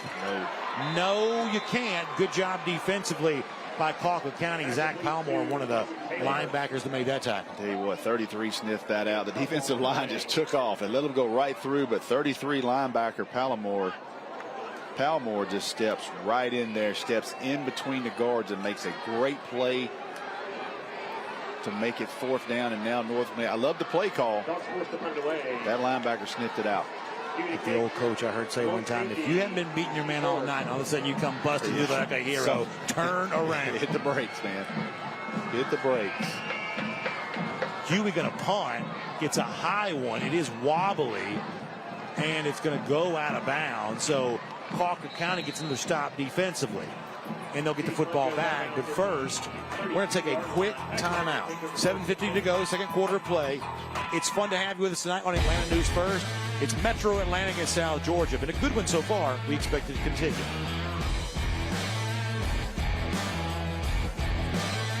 This is a Peachtree Sports Network weather update. Powered by Atlanta News First. Sponsored by Cool Ray. I'm meteorologist Jennifer Valdez with your Peachtree Sports Network weather update. Those temperatures will continue to gradually warm up, especially across North Georgia. After a relatively cool start to the morning, each morning this week will be the mid-60s in Gainesville, 69 Saturday morning in Atlanta, near 70 in Augusta, and then we'll see mid to low 70s along the coast. By the afternoon, higher humidity and higher temperatures. We will see lots of 80s across the board, 81 in Atlanta, 83 in Gainesville, 80 in Augusta, right around 80 in Brunswick. Good news is, at least for North Georgia, rain chances have come down for Saturday. The highest chance of rain will be mainly south of I-20 across South Georgia, but we do have a chance of hit and miss showers, possibly some storms on Saturday. That will continue through Sunday as well.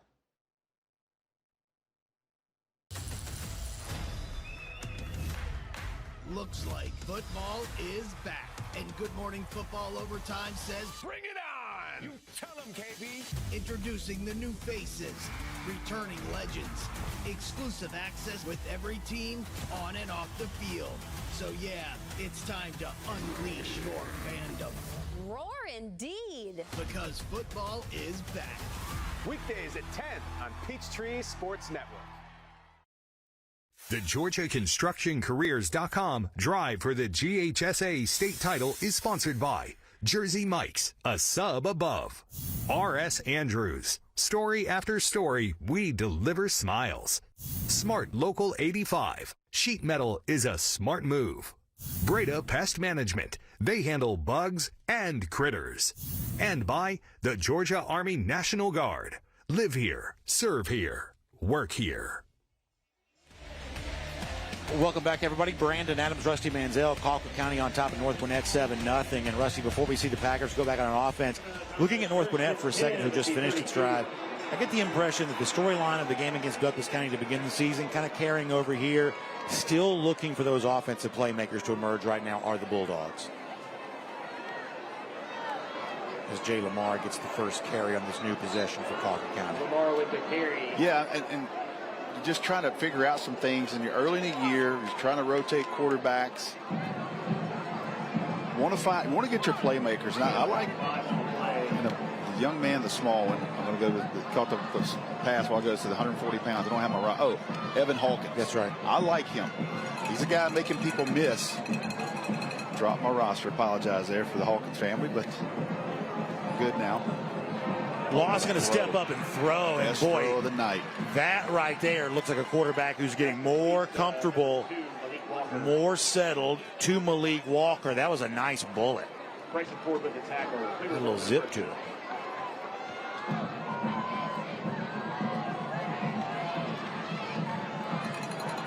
Fresh set of downs now coming for Colquitt County. North Gwinnett shows pressure. Lawson will dump it off. Sideline route. What a nice tackle, though. Chauncey Davis. You'll recognize that name, the son of the former Falcon, Chauncey Davis. Comes up and makes a play. A couple things I'm always confident in. North Gwinnett's going to have DBs. I mean, they're going to look good. They're going to tackle. They're going to cover.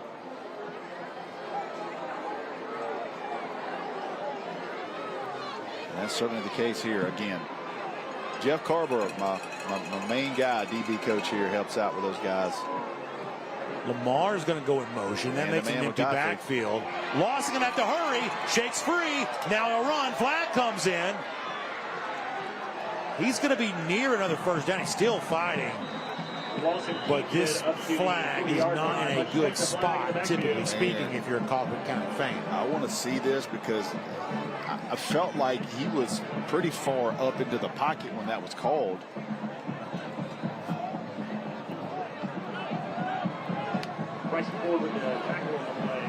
Holding, offense, 10-yard penalty, second down. County, the hold, take the ball back to the 39-yard line. Let's see if we can see it.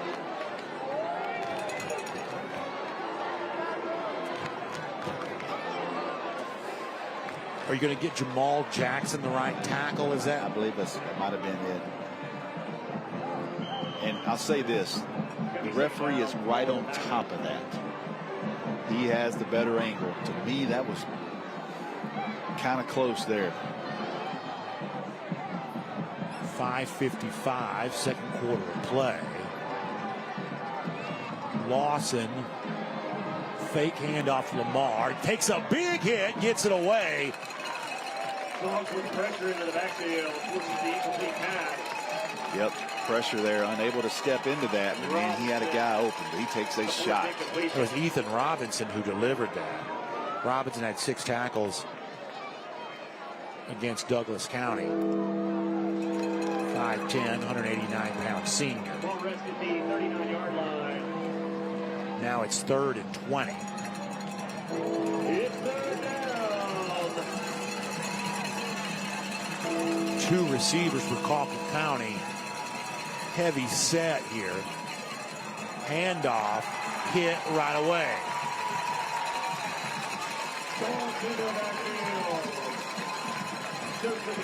So North Gwinnett met that right away, and it's going to be 4th and very long. Lead the way with the tackle and a pack of dogs. Good defensive stand by the Bulldogs.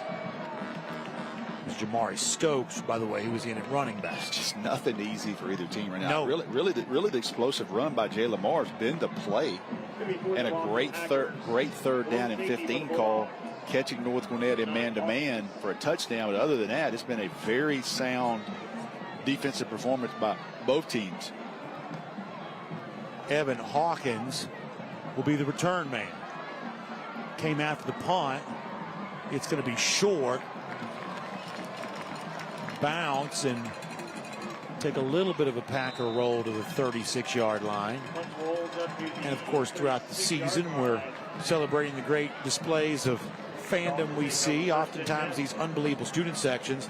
How about our Gordo's Cheese Dip, fans of the game, presented by Gordo's Cheese Dip. And you see a great look at the North Gwinnett students decked out with their camo tonight. It was interesting to hear from Sean Calhoun, who said, listen, I want the student section to be loud. We need a tough environment. He wasn't meaning that in a taunting way. He just wants his team to experience what it very much could experience in a November playoff situation, and certainly on the road when they play region play in Region 1.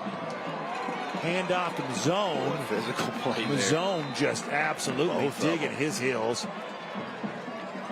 And for both teams, North Gwinnett goes to Colquitt last year, and you teach a team how to get on a bus, how to play in a situation like that, how to handle travel.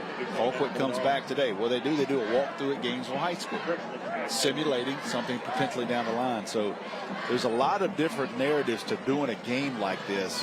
Not easy, about 4.5 hours for both teams. 2nd and 5. Gonna throw. It's incomplete. Love the no call there. Was Evan Hawkins the intended target? I still like trying to get Hawkins the ball, but I like the no throw there. I think it was a uncatchable ball. A little bit of hand check there, but I don't think that was a catchable pass. And it's Elam Rahman, by the way, back in at quarterback. Previous possession belonged to Hawkins.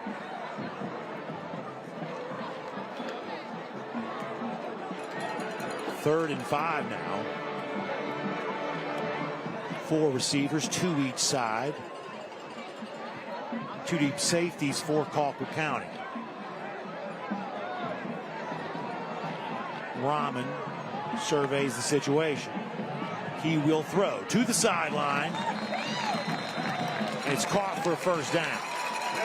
Christian Jackson, 5'10", 162-pound junior receiver, hauls it in. That'll move the chains to the Bulldogs.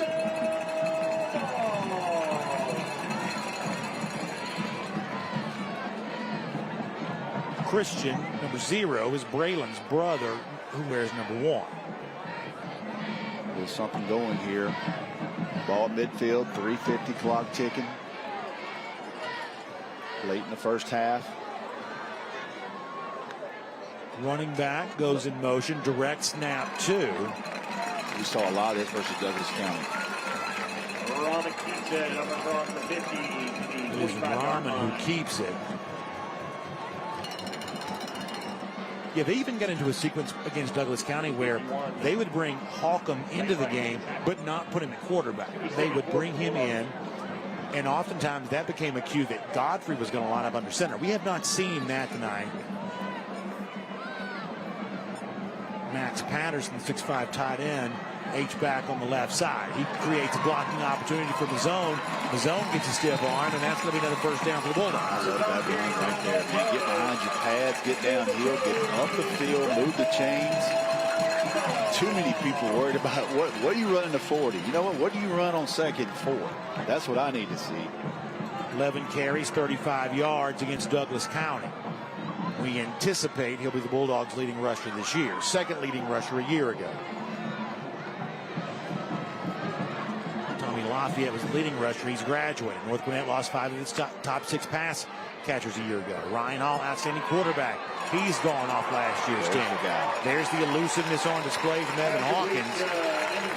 2nd catch of the night for him. I love getting him the ball out in space. Just nice, easy pass. Watch him do the rest. Quick feet, man. First down.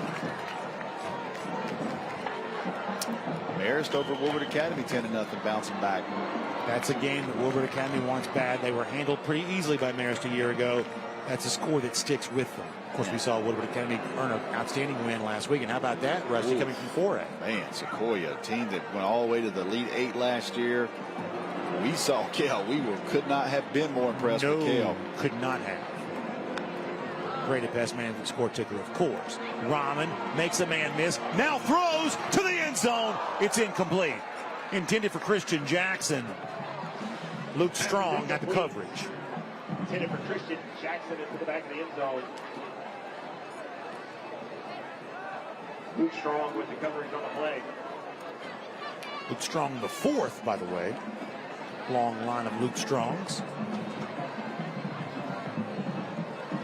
Defensively last week, or 2 weeks ago, Colquitt County had two big defensive stops in the fourth quarter that gave them the chance for the thrilling game-winning field goal.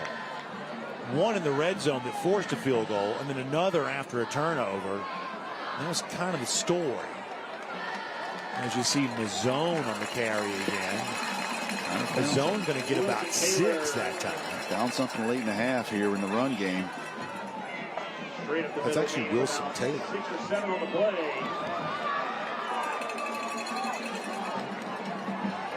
Telling Coach Godfrey, the first game I was ever credentialed, I guess, in high school was 2009. Saw a young man play right here on this field by the name of Marcus Lattimore. You know what? I was going to tell you that earlier. Juwan James on the set earlier was talking about playing in that game against Lattimore for Burns High School in South Carolina. Man.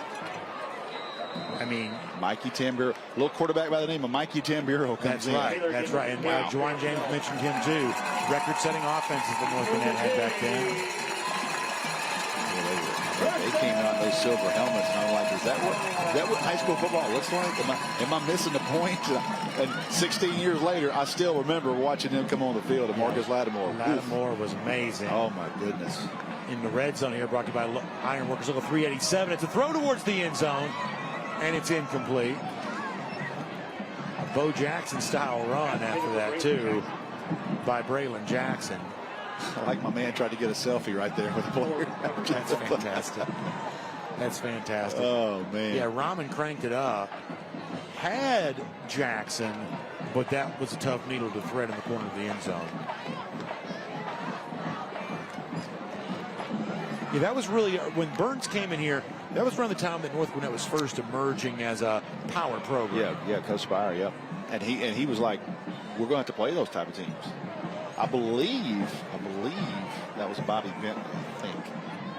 Okay. Going to South Carolina. Okay, yep. Coach for Auburn. Yep, that's right. Coach for a long time. Now he's a high school coach up in, I believe it was one of those Bobby Bentley teams. I believe you may be right. Rahman wants to throw again. Now steps into it. Oh. And it's incomplete, trying to connect with Christian Jackson that time. Marietta up on McEachern team that we've been sky high on. That's a big rivalry. Quarterback down there.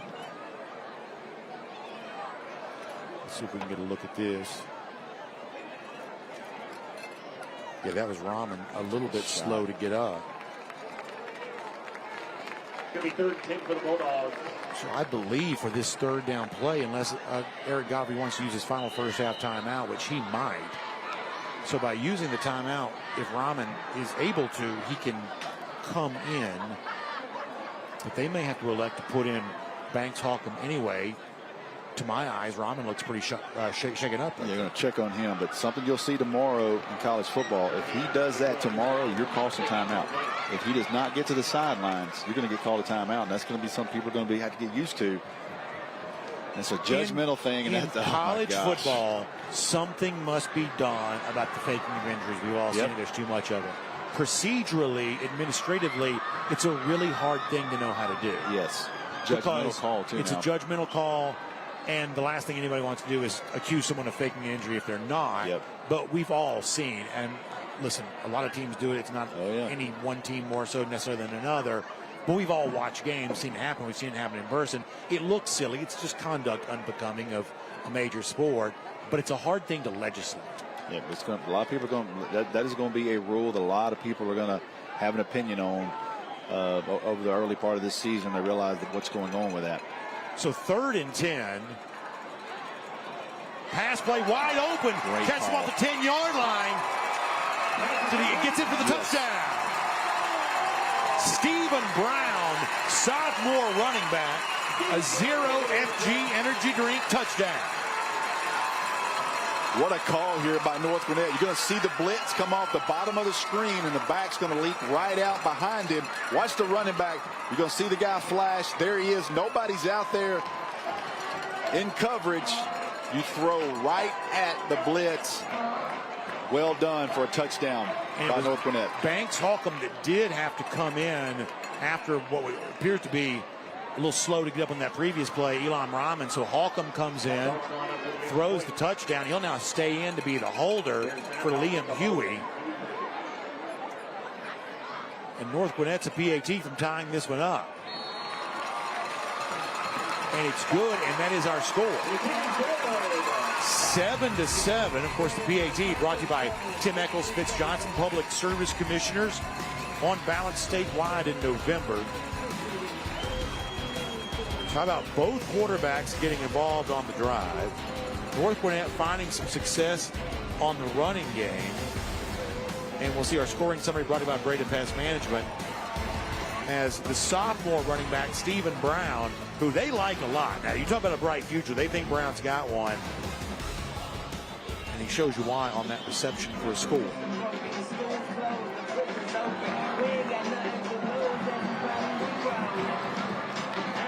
So under a minute to go in the first half. Score kind of surprised me there. Come across the bottom of the screen. Sandy Creek 23, the Brains nothing. That was another team we were extremely impressed by defensively. And listen, we're going to watch week 1 in college football tomorrow. Some of those results can be misleading. It's certainly possible that week 1 results in high school football can be misleading, but LaGrange looked about as good as you could. And they had all those people back. And you never know what's going on in that game, but that's plenty of time for it to still change, too. Yeah, but that's a surprising score to me. For now. Big hit on the kickoff return, and all of a sudden, North Gwinnett's playing a little energy. Alexander, not that they weren't before, but renewed energy. It's going to be 1st and 10 for the Packers. Gavin Henderson had the kick return. See Andrew Gist holding his abdomen there like he took a tough shot, which players have been taking all throughout the night. It's been a very physical game. I think it's been well played. Two obviously well-coached teams. How much do you love both Eric Godfrey and Sean Calhoun? We're lucky in this state to have coaches like that. We are. We're lucky. I know a million people, and I got a million really close friends. I know those two guys away from the field. You want your son to play for those two guys. Absolutely you do. If you have the opportunity and you're in that area, those are just two really good guys, man. You mentioned Colquitt County spending some time in games a little earlier. Sean Calhoun, good friends with Josh Niblett, the games for coach. You see Cohen Lawson getting a nice run near a first down. Well, both these quarterbacks taking a shot. Lawson took a big one that time. You like him? He gets jumped right back up, though. Picks his helmet. It was the 5'11", 234-pound junior defensive end, Gabe Autry, who leveled. They give him the first down. Make it 1st and 10. That is a handoff. It's Jay Lamar back in the game. That's the Georgia running back commit. He has been limited. Did a flag come in? No, call timeout. Okay. And I think as the game goes on, I think Sean Calhoun and those guys are going to go to half and say, you okay? You feel good? You got that in? They're going to have to get one more involved. That's going to have to be our guy, because he is every time a hold your breath, even on just a simple play. You got to know where he is, and you got to get your hands on him to get him to the ground. If you're a Georgia fan watching this, you like that he doesn't mess around. It's one cut and through the hole. And look, for the remainder of the season, what Colquitt County is doing offensively is probably to their benefit. They'll tell you, a year ago, they returned almost no returning receiver production from 2023. Completely different crop of receivers last season, almost no experience. This year, not quite that way. They've got several guys. Malik Walker played a good bit last year. Antoine Lockett played some last year. They've got guys that have played some, and they want to be a little more balanced offensively. Obviously, Lamar is going to be, and Sean Calhoun does not shy away from saying, the face of the program. But they do want balance in the passing game. And I think that Cohen Lawson, if he grew up 2 weeks ago against Benedictine, he's growing up right now, too. Yeah, there's no question. And you start playing big boy ball like Colquitt County, and you're a starter as a freshman, you come back in very seasoned in a sophomore year. Empty backfield. Lamar went in motion. Lawson steps into it. It's incomplete. Jake Godfrey had the coverage. Good job there, Ty. Zion Ulrich was the intended target. I still think it's one of the best balls he's thrown tonight. He had some zip on that. If you're gonna have to complete some balls like that in tight spaces, he stepped into that one, man. Showed me a different level of arm strength there. By the way, Zion Ulrich, who was the intended target, he's the backup quarterback on this team. Played in a couple of games a year ago. Lawson will throw. That is tonight. Knighton has a touchdown, and he's got a first down there. Clock will stop to move the chains. It is 17 seconds. Colquitt County wants to get up quickly. They'll have to call timeout. Yep. They call timeout.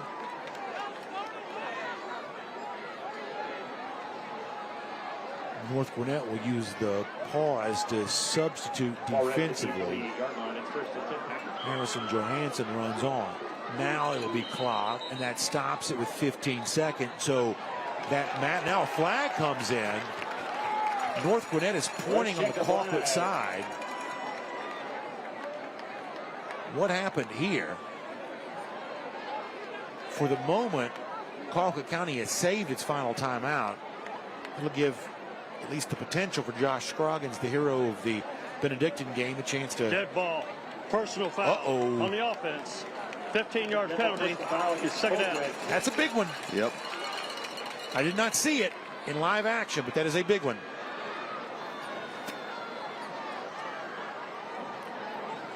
And now, let's see here on the replay. Let's see if we see what happened. Jay Lamar's lined up here.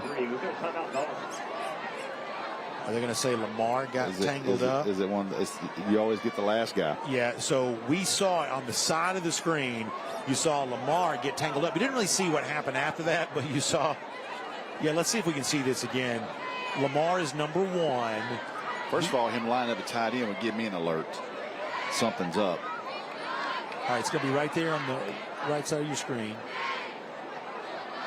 I don't know about that. Boy, there wasn't much to it, was both it? of them. Just kind of both of them, you know. Seemed a little quick to me there. Now, either way. Yeah, from the perspective of the official, they're trying to maintain control. But that's a pretty big penalty in that spot. And listen, I think you expect some intensity in the game.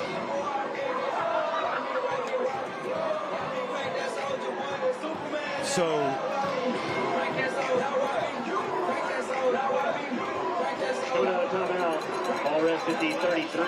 the scoreboard is still showing Colquitt County with a timeout. I thought they called their last right there.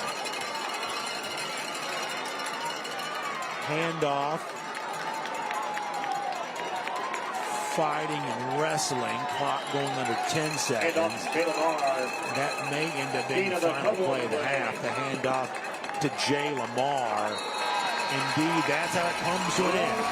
So, the Colquitt County Packers travel from Moultrie, Georgia, up to Swanee. Two programs that know each other well. Once played for a state championship, played an intense game last year, and after 24 minutes, we are tied at 7. Big second half coming up. Prior to that, a very fun halftime show. So stay with us on Atlanta News First. What sets us apart? At the Gwinnett County Sheriff's Office, we are guided by the mission to serve and protect through dedication, professionalism, active cooperation with the community, and respect for human dignity. Our core values, integrity, service, respect, and progress, are at the heart of everything we do. If you are ready to make a difference, join our law enforcement family. Start your career today with the Gwinnett County Sheriff's Office by applying at GoGCSO.com. Your future awaits. We know how important your pets are at Breda, so when Breda comes inside your home to treat, we don't spray baseboards at Breda. We target cracks and crevices only. We call it the Triple P process, precision placement of product. Can you imagine having pesticides on your baseboards? That's just not safe for you, your family, or your pets. Breda, Breda, no need to be afraid of bugs. The Georgia Sheet Metal JETC equips apprentices with the knowledge and skills required to start a rewarding career in the sheet metal industry with programs in HVAC, industrial welding, and testing, adjusting, and balancing. Training is 100% free and allows apprentices to earn as they learn. Journeymen graduate with no student debt and have the potential to earn more than most college graduates. Visit our website to learn more about this opportunity at careersinsheetmetal.com.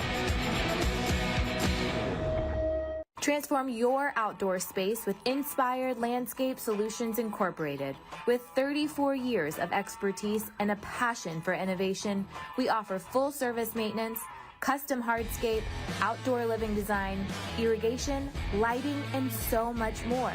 Whether you're envisioning a serene garden retreat or a vibrant outdoor entertainment area, we bring your dreams to life. Inspired Landscape Solutions, where creativity meets craftsmanship. And welcome into the halftime show brought to you by Georgia Construction Careers.com. I'm Kaylee Mansell with Georgia Chambers. Now it's time for our halftime hit presented by IBEW Local 613. I mean, we've got to talk about that last touchdown for North Gwinnett.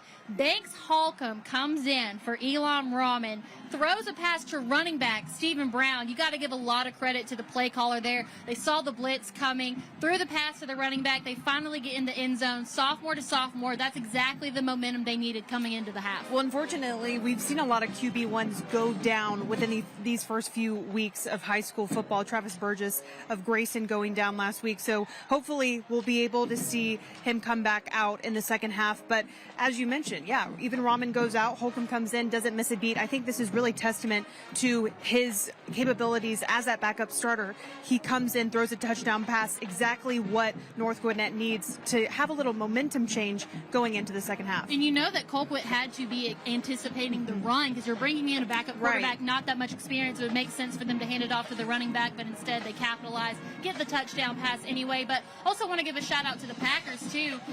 First score on the board, 7-0 going into the second quarter. And one thing that we noticed immediately is them being really aggressive on that first drive, went for 2 fourth downs when they had the opportunity to take the field goal, but they know against an opponent like North Gwinnett, you don't want to waste any time taking that lead. Well, in the first instance, it was 4th and 1, and they gave it to Jay Lamar, and I feel like that's enough said. Yeah. He's a Georgia commit. They have a lot of faith in him as that back, and he gets the job done. Second time they go for it, it's 4th and 3. They throw the ball, no good. I feel like for me, if I'm on that coaching staff, I'm giving Jay Lamar the ball every opportunity I can get. Keep it on the ground. They've been successful on the ground so far in this game. I would trust their run game. Yeah, and of course, Jay Lamar, the top-ranked running back in the state of Georgia, but the player that's probably stood out the most to us this far is the tight end for North Gwinnett. It's Max Patterson, 6'6". I mean, there's nobody on that Colquitt County defense that's as tall as him. There's clearly a mismatch on the field there. If the North Gwinnett quarterback can put it in the hands of Max Patterson, the North Gwinnett will be good to go in the second half. I think you hit the nail on the head. 6'6", 230 pounds. He's going to be hard to stop.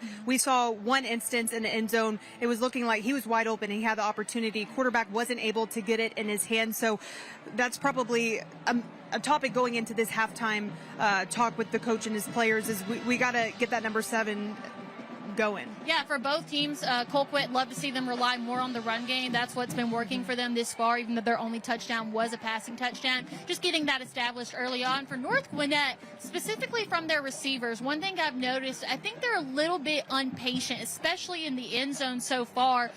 We've seen some guys go up for the ball too early. If you have one more second to wait, I think they get both of those touchdowns, and the game is 21-7. So a little bit more patience from those receivers. And we saw a difference there at the end of the second quarter with Banks Holcomb connecting with the running back. But I feel like going into the second half, as you mentioned, being patient, and two, it's still early on in the season. Both these teams have only played one game so far this season, and I think that's showing a little bit here today. So getting that patience, getting that relationship between the wide receivers, the running backs, and the quarterback is really important. Yeah, and one thing that you and I have talked about all week long is I think both of these teams have an excuse if you see some early penalties or early turnovers, because they have only played one game this far.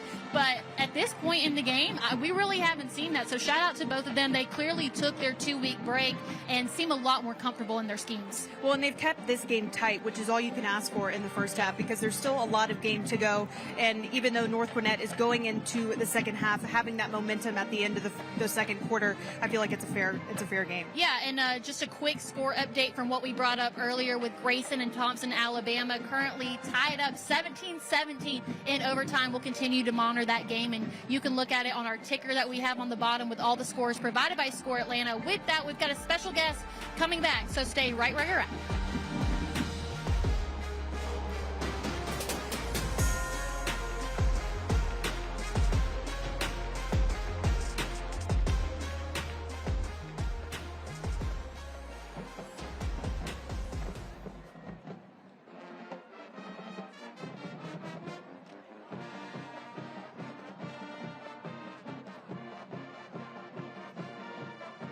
Everyone has a ritual, that small thing we do to keep us focused. What do you do to keep your head in the game, to drown out the self-doubt and help your mental health?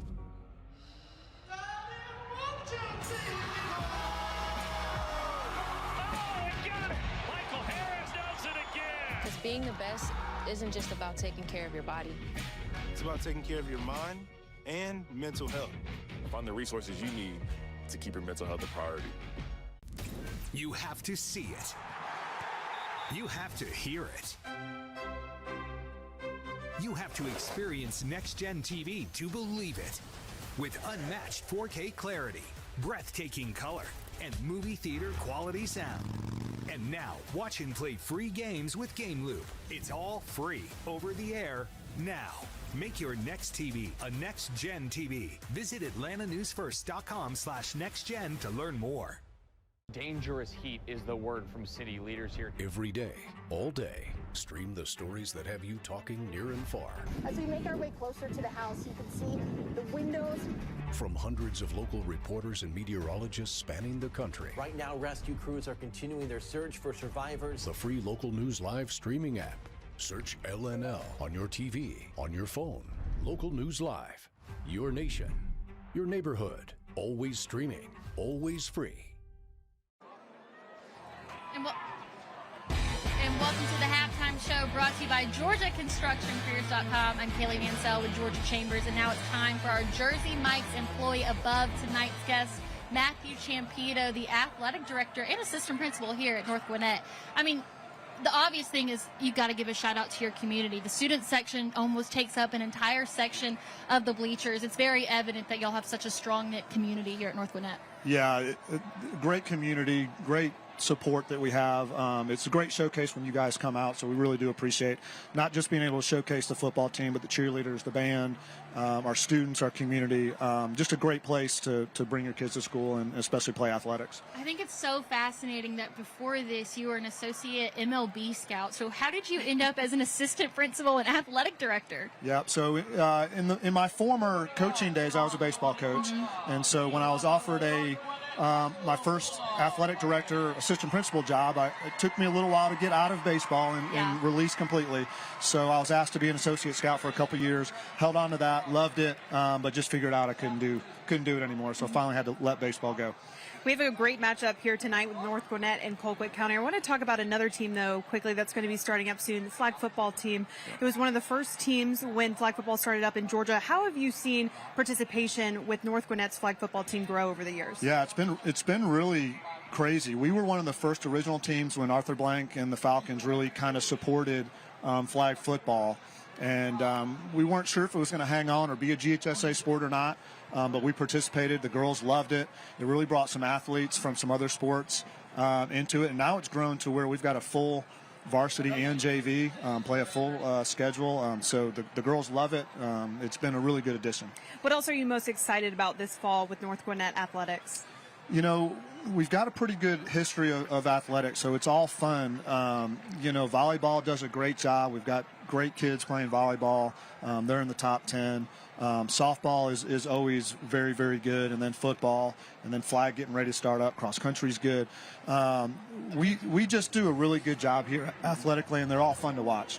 Yep. Yeah, so Eric Godfrey in his third season here at North Gwinnett, how does he embody or serve as a representation for what y'all are all about here at North Gwinnett? Yeah, it's interesting. When Bill Stewart came in and we won a state championship and really kind of got over the hump football-wise, when Bill decided to leave and go to Georgia Tech, it really gave us a good opportunity because we weren't rebuilding. We could go after somebody that we really, really wanted. And Coach Godfrey was the top guy on my list. But he's come in and just continued and put his mark on it. We went 12-0 last year and lost in the playoffs. But he's just done a great job helping build this community even bigger and just continuing our football, what we've been doing the last few years. So one thing, too, y'all have got an amazing band. We get to listen to them all game. So we're going to take a chance and listen to them right now. This is the bands presented by Dog Nation.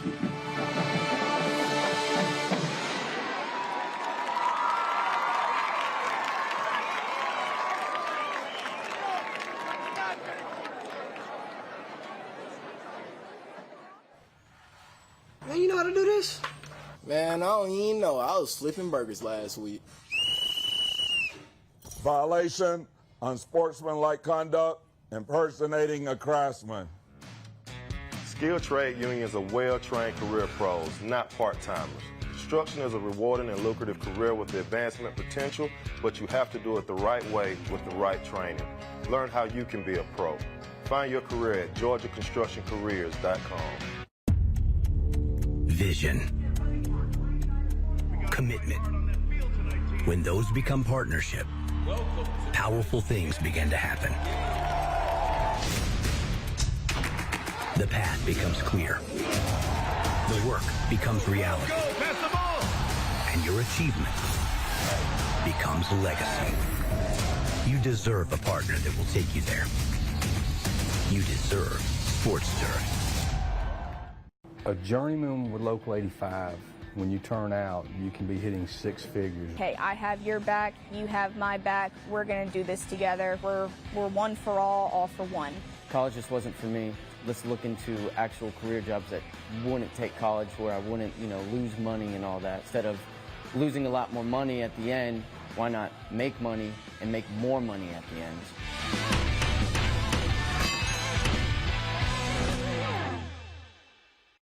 World-class training isn't just for leaders well on their way.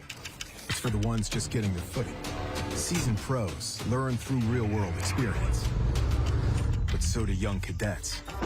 No other career path gives you leadership instruction that's so tested, so successful, so early. Decide to lead as an Army officer.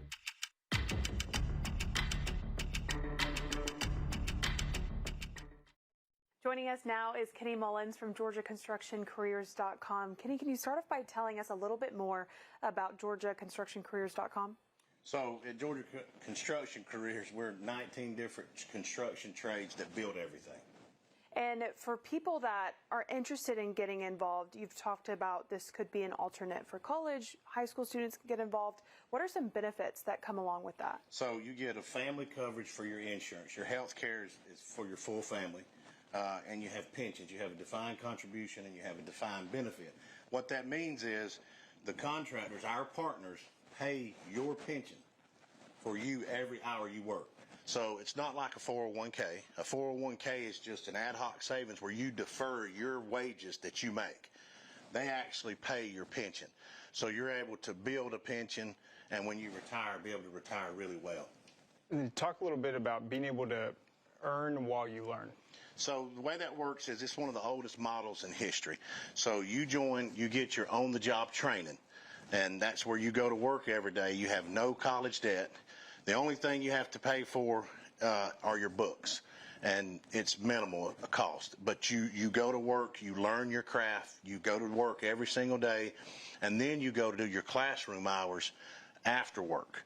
It may be you get assigned a day, you may go on a Monday or you may go on Wednesday, but all that earn while you learn is you're working. You're not waiting and trying to learn the book work and then getting a job. You've got a job, you're learning your craft and learning the academics part of it at the same time. With that said, what are some success stories you've seen from young people entering the trades? So I don't know if we have enough time to answer that question, but there's so many success stories. But we're not just for young people or high school kids. We're for maybe your parents. Maybe you're looking for a career change. I have a sister, and she's been out of work for 18 months because she works in corporate America. It's hard to get a job, and that's due to AI. You're never going to have to worry about AI in the trades. You're not going to lose your job. So as far as the success stories goes, they're daily. They're happening all the time. We do so much in the community.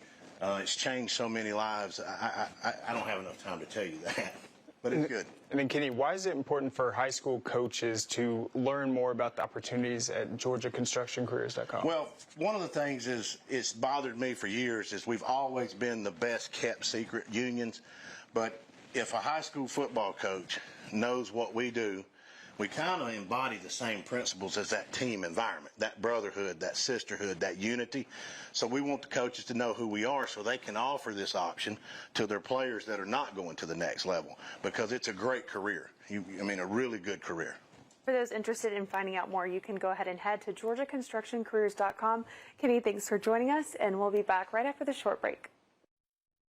Hello, I'm Veronica. My name is Darvin. I'm Courtney. I'm Jackie. And we switched to Consumer Cellular. My previous provider was terrible. Surprise, we've changed your rate. We wouldn't get to talk to a person. And then all of a sudden it disconnects. Now with Consumer Cellular, no problems. Better customer service. They tell me exactly what I'm paying and why I'm paying for it. It's within $1 of being half of my old bill. With Verizon, I was paying about $150 a month. With Consumer Cellular, I'm paying about half that. Okay, this is doable. This is affordable. I'm getting the exact same coverage for half the price. That's a beautiful thing. Done deal. I got to keep my phone. I got to keep my number. Switching over took about 20 minutes. That's it. It's month to month, very simple. It's been amazing. I was now a Consumer Cellular customer. And I've been bragging to my friends about it too. Call 1-800-971-2718 to switch and save up to half with Consumer Cellular. Plus, new customers can save $25 when they switch today. Make yourself known now. 831001 in traffic pursuit. Oh my God, here. Investigate TV Plus begins with real people. We investigate stories that impact you and inspire change every day. Something is broken. Real problems. Why are they hiding it? And real solutions. My daughter was dying in front of me. What was your reaction when he said that?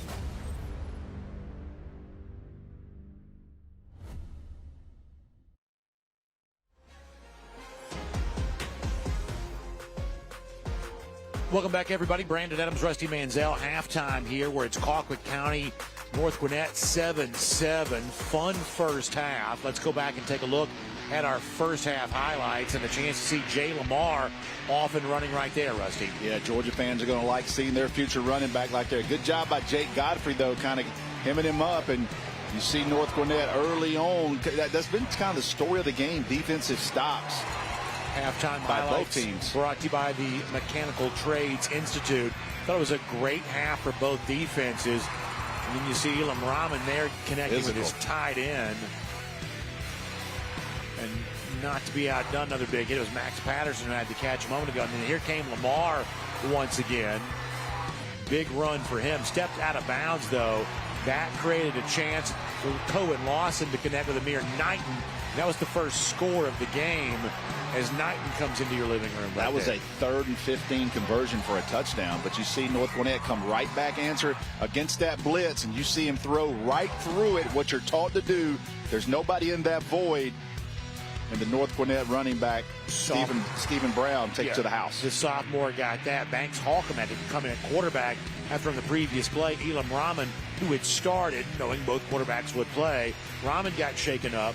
Holcomb came in. He delivered the touchdown strike to Stephen Brown. And that is where things stand right now. It is 7-7 for what is both these teams in week 3, second game of the season. Great battle. Last year it was won by North Gwinnett. Colquitt County travels north this time looking for their revenge. And over the course of the next 24 minutes, it's anybody's ball game. And, of course, with that said, we'll take one more commercial timeout, and we'll come back with second half football coming up after that here on our drive for the GHSA state title on Atlanta News First.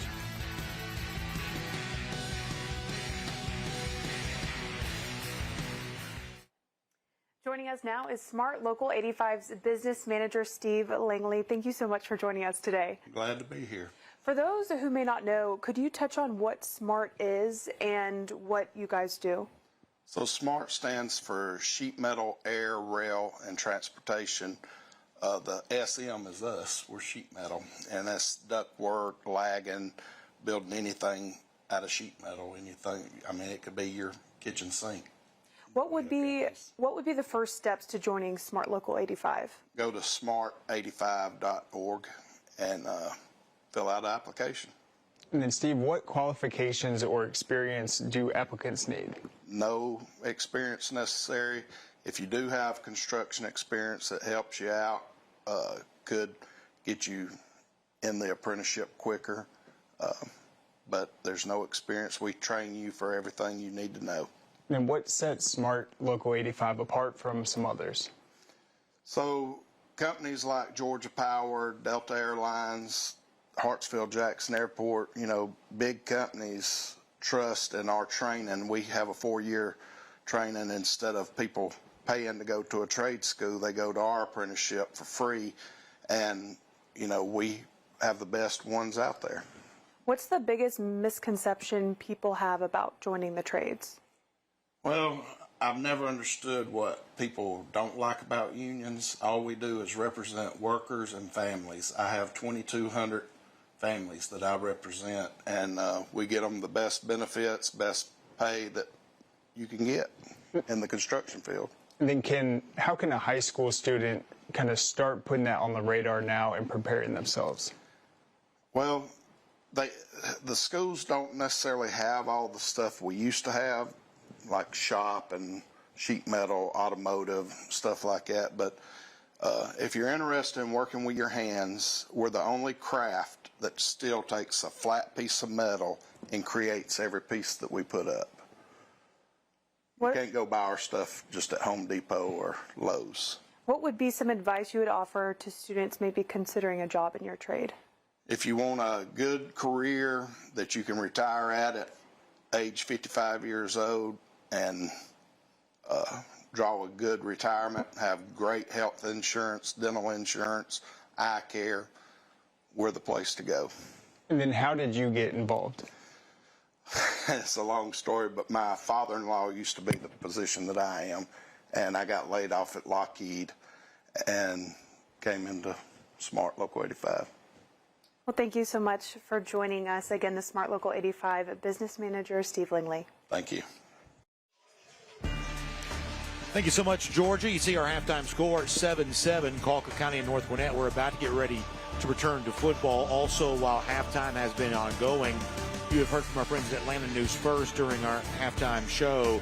There were concerns of a possible active shooter at the University of Georgia on campus. As of now, the University of Georgia is reporting that it's believed evidence suggests that it's a hoax. Obviously, that is what our prayers are. Of course, our friends at Atlanta News First will continue to have ongoing coverage of this. You can find out more online if you'd like, atlantanewsfirst.com. But for now, the reports coming out of the University of Georgia, evidence suggests it is a hoax. There have been other similar situations in the region recently. Obviously, we'll keep prayers and good thoughts, and we will update you if any new information becomes available. Of course, Atlanta News First all over this story. About to kick it off here to return third quarter action. Josh Scroggins, who had the game winner against Benedictine, will kick a low bouncing kick. Creates return opportunity up to the 40-yard line. And that's where North Gwinnett's going to go on offense after the Khalil Mazzone return. Scooping it up and getting something out of that. It's a pretty good field position to begin the third quarter for North Gwinnett. North Gwinnett found two things late in the half. They found the run game and then a little bit of the RPO game. Let's see what kind of adjustments as they sit down at halftime. Come out with a quarterback here that finished off the half. That's Banks Holcomb. So hard to know if that's coach's decision, part of the original plan, or if that's a continuation of the injury to Rahman. We'll observe that and see. It is Mazzone, hard run on first down. Looked to get about 6 or 7 that time. Got to know if you're Colquitt County with 3 down linemen, at some point they're going to try to run the football, and they have found some success. See 3 guys. You see them creeping up in the box there now. That kind of 3-5-3 look. What concerns you a little bit there, if you're Colquitt, you start creeping up in that box. Those backers get out of those lanes, and that's when they hit that RPO slant in behind you because your linebackers are stepping up, trying to support the run game. So 3rd and 1 now coming up. Ball sits at the 49. Handoff, hit right away. Second effort, maybe. Now he will get it. Yep. Nice effort there. Moving, driving. Move the chains, man. The zone steady diet on this drive. Look at Roswell, 27-14. See them next week. New look Roswell squad. Chris Pruitt no longer the coach there. Holcomb will throw. The pass caught. tackle on the play by Rashid Fuller. Nice gain on first down, though, for the Bulldogs. Yeah, giving the ball in space. I like the adjustment the second half. Listen, I don't care if he's 140 pounds or not. He's making people miss. Evan Hawkins would be tough in a tackle game, a two-man touch game, a flag football game. When they list you at 140, you're not 140, but it doesn't matter. He's playing much bigger.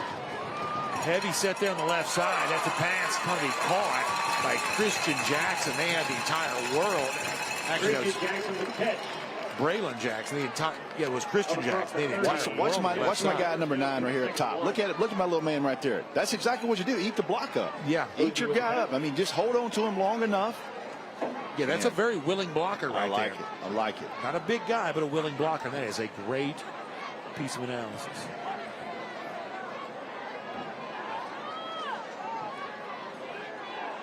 Tight coverage from Colquitt County on the left side. Handoff goes to Wilson Taylor. Taylor slammed back there. Wall of Packers there to meet him.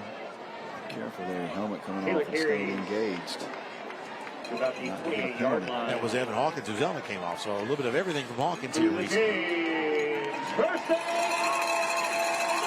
Change move again for the Bulldogs.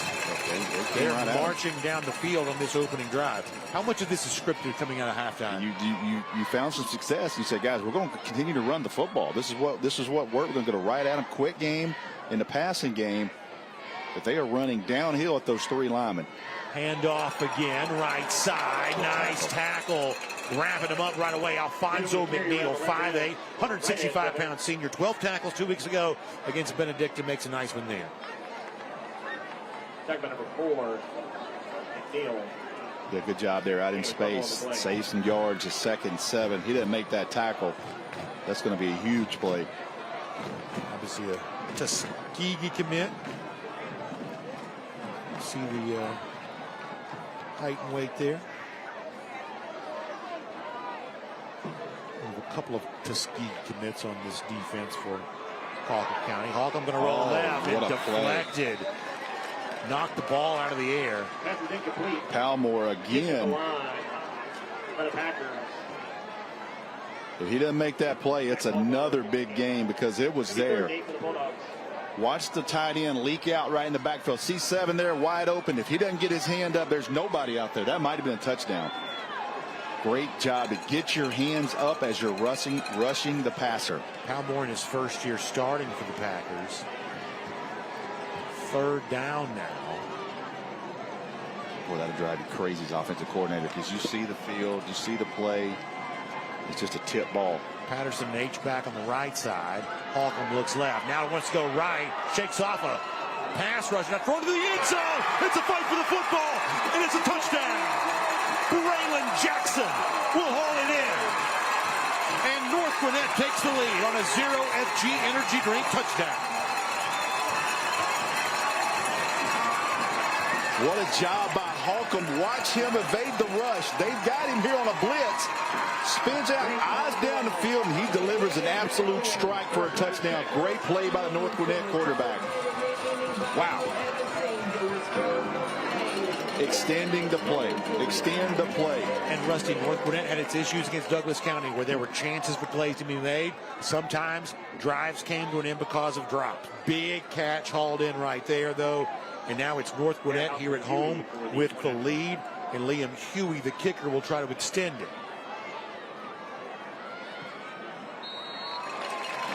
And it is good.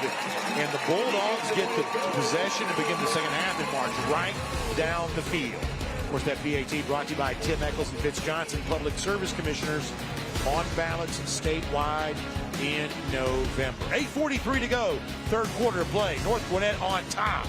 Colquitt County coming to bat to begin its 3rd quarter right after this. The drive for the GHSA state title is brought to you by GeorgiaConstructionCareers.com. Transform your future today. At Breda, we made the decision to invest in infrared cameras. The infrared gives us a unique advantage because we can pinpoint that termite damage. We then use our microwave technology, which allows us to localize our treatment so we can get rid of those termites quicker before that damage becomes extensive. and that saves you a lot of money as a homeowner. Breda, Breda, no need to be afraid of bugs. Aha! I knew it! You are stealing my Jersey Mike's gig. Danny, it's just because Jersey Mike's is an official sponsor of the NFL. I'm not taking your gig. Now you're taking my look. This is how I dress. My glasses. I've been looking for those. I wear glasses. I have astigmatism. I'll give you astigmatism. Ready for you on set, Eli. I gotta go. Oh. This ain't over, Manning. Jersey Mike's, a sub above. Hey, that's my line. A sub above.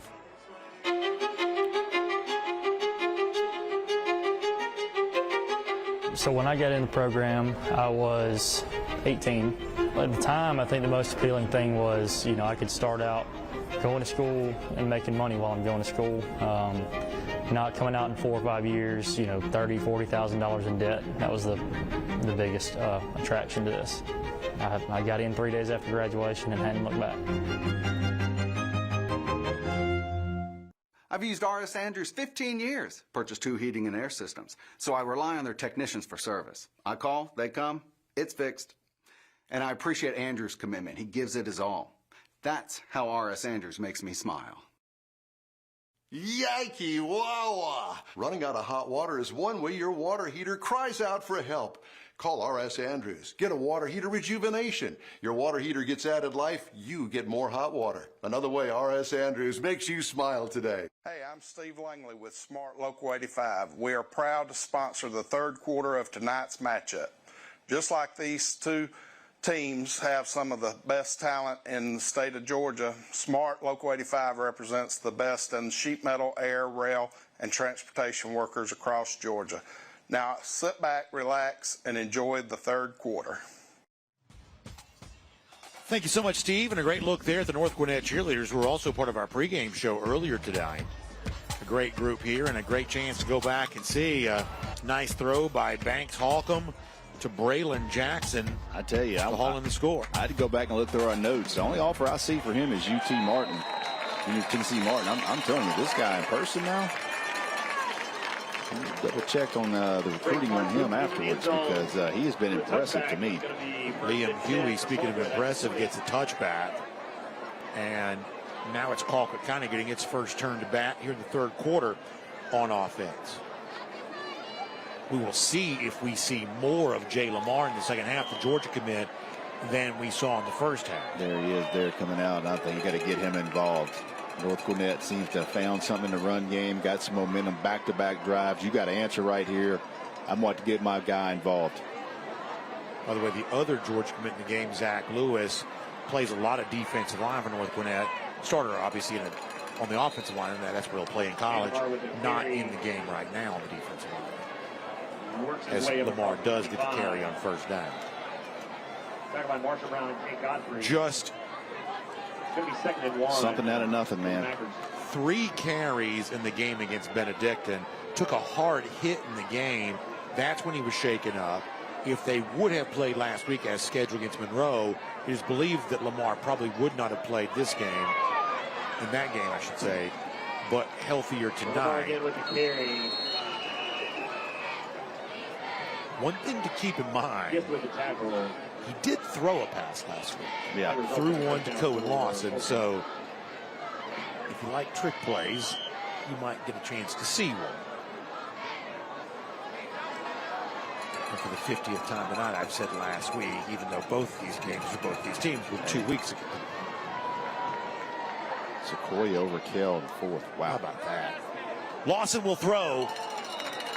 Incomplete, intended for Amir Knighton, who's got a touchdown. Yeah, this wide receiver just rolling to his right. Receiver tapped his chest. Maybe he ran the wrong route. He's coming out. Usually that's a sign of what were you thinking there? It's going to be 2nd and 10 from the 37 for the Packers. Knighton, 1 catch against Benedictine. Of course, as Rusty was given the score from Sequoia, that Breda pass management score ticker runs all night. Lamar tried to find the left side, going to be driven out of bounds over there. Harrison Johansson, the safety, the first to make contact, kind of cut off the edge. You see Chauncey Davis don't like that. looks to be hobbled right now. Watch him bounce here, though. Nothing there. Watch his feet able to get up the field. Oh, he ran. Oh, he's trying to stop. Oh, man. Yeah, so Davis got tangled up on the turf on that play. That's an important defensive back, cornerback for Colquitt County. Well, Mr. North Gwinnett needs to say what to watch that. Yes, because if you're in the headset, you're up top. You know 27 came out. A fresh guy has to come in on 3rd and 3. Do you take a shot at that new player? Let's find out here. Instead, it's going to be Lawson keeping it himself. And he'll be right at the line to make. Godfrey with the tackle. And get the first down. Good call there. A lot of eyes on Lamar. Good read to keep it and get to move the chains. And Lawson had 2 rushing touchdowns in the Week 1 game. 7 carries in total. 36 carries a year ago. Direct snap to Lamar this time. Lamar trying right side. North Gwinnett meets him there. Not much doing at all. Lamar with the carry. Yeah, I like the game plan for both teams. North Gwinnett came back out, established a run. And it looks like Colquitt County goes, we're going to give our guy, you're going to have to stop one. So far, we're playing the third quarter at about 3 times the pace we played the second. Yeah. Almost halfway home. 2nd and 8 for the Packers. 4 across defensively for North Gwinnett. Lawson, handoff, change of pace at running back. Flag comes in. That's Jamari Stokes, but it looks like a hold's going to bring it back. Let's check the flag.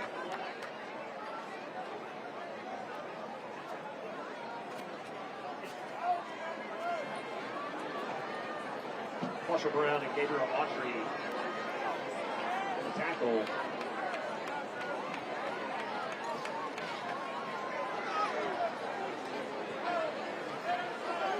We got Brock below the waist on the offense. 15 yards from previous spot. 2nd down. Top block on the Packers. Let's go back and see this again. We're going to back it up to the chop block. 35-yard line. Yep. They call that, or they get the...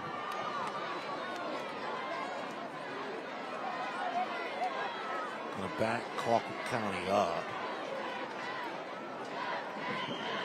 We know Eric Godfrey in the Week 1 game against Douglas County was called out. That was definitely a chop block.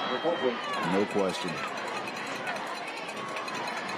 Now 2nd and 22 after the penalty. 2 receivers left side of the formation for Colquitt. Man goes in motion. High snap for Lawson. He gets it back. Now throws it. Be careful here. And it's an amazing play on the sideline, but it's out of bounds.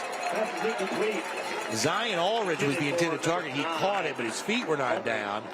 Lawson, though, just kind of slung that one. You got to be careful. Yep. Floated that deep. Good job tracking the ball. Tell you what I like. He didn't get it, but he tried to get 2 in. He tried to get 2 in there on the sidelines. 3rd and 22 now. They called him in a man-to-man, which I don't think they're going to play it right here. See the 3 deep safeties trying to keep everything in front of. He's showing that look with 3 deep right here. 3rd and 22.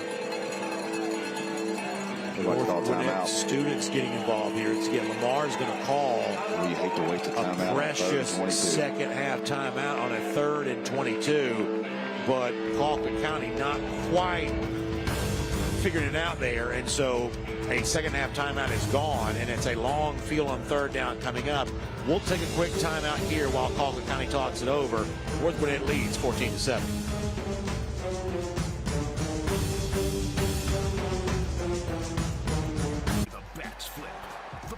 Break, and the lumber is used to build a dynasty. The Stripers play on Peachtree Sports Network, Saturday at 6. Over the air on 17.2, on cable, and streaming on YouTube TV and Fubo. We're here for the walk-offs, the shutouts, the moments that make you nervous, and the ones that keep you coming back for more. No matter what your favorite Braves moment is, it happens here. Peachtree Sports Network. The Braves play here. Hello, I'm Veronica. My name is Darvin. I'm Courtney. I'm Jackie. And we switched to Consumer Cellular. My previous provider was terrible. Surprise, we've changed your rate. We wouldn't get to talk to a person. And then all of a sudden it disconnects. Now with Consumer Cellular, no problems. Better customer service. They tell me exactly what I'm paying and why I'm paying for it. It's within $1 of being half of my old bill. With Verizon, I was paying about $150 a month. With Consumer Cellular, I'm paying about half that. Okay, this is doable. This is affordable. I'm getting the exact same coverage for half the price. That's a beautiful thing. Done deal. I got to keep my phone. I got to keep my number. Switching over took about 20 minutes. That's it. It's month to month, very simple. It's been amazing. I was now a Consumer Cellular customer. And I've been bragging to my friends about it too. Call 1-800-971-2718 to switch and save up to half with Consumer Cellular. Plus, new customers can save $25 when they switch today. The GeorgiaConstructionCareers.com drive for the GHSA state title is sponsored by Army ROTC. Be all you can be with Army ROTC. The Georgia Sheet Metal and Air Conditioning Contractors Association. CareersInSheetMetal.com. Building a solid future. The Gwinnett County Sheriff's Office. Serve and protect through dedication, professionalism, and active cooperation with the community. And by the Mechanical Trades Institute. The best kept secret everyone should know about. Welcome back, everybody. 3rd and 22 coming up. Colquitt County had to call a timeout on 3rd and long a moment ago, and now they'll try to make something happen here after a penalty backed him way up on 3rd down. Lamar goes in motion. Lawson going to step up. Now he'll run.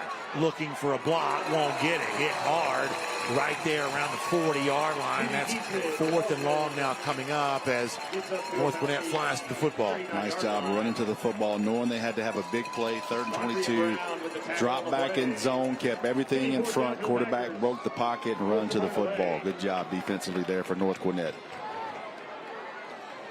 By the way, as Colquitt County gets ready to punt, one of the things you may notice here tonight is on the back of the Colquitt County helmets, you'll see a sticker that's a turtle shell, and it's in honor of Raphael from the Teenage Mutant Ninja Turtles. You may remember that. A young man named Keegan Barber. It says Keegan Strong. Keegan is the son of Taylor Barber, a beloved staff member at Colquitt County. Keegan's battling cancer right now and doing so courageously. He's a big part of that community and the team as you see punt return coming here. So everybody in Colquitt County showing their support for Keegan Barber with that sticker. And, of course, that's something the entire team has been united around. So we send our prayers to the Barber family, and certainly inspired by Keegan's continued fight. You know what? When I was younger, Raphael was the most popular Ninja Turtle, too. No I'm glad to know that some things don't change. No doubt, man. You're going to see Hawkins right here break. You'll get a face mask and a horse collar. Look at that. He's 140. He's going. That was aggressive. Yeah, a little aggressive. It's going to cost him 15. Personal foul, horse collar on the kicking team. 15-yard penalty, 1st down. Penalty's going to be on Colquitt. It was Nyshawn Osby. Nice body on him, 6'2", 190. A former starting wide receiver. He's learning the cornerback position and getting settled in there, obviously. The old school uniform with the numbers on the jersey, on the sleeve, both teams. Yeah, this is a good uniform. The stitching numbers. This is a good uniform. No screen printing here now. This is real deal. Patterson goes in motion. H-back now on the right side. Running play goes that way, too. They are starting to run the football at Colquitt County. Yeah, Brown is just a sophomore, but they love his vision. They think that he's really the complete running back.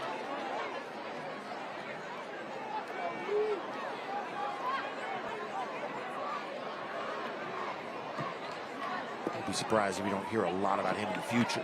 It is Banks Holcomb, by the way, still in at quarterback.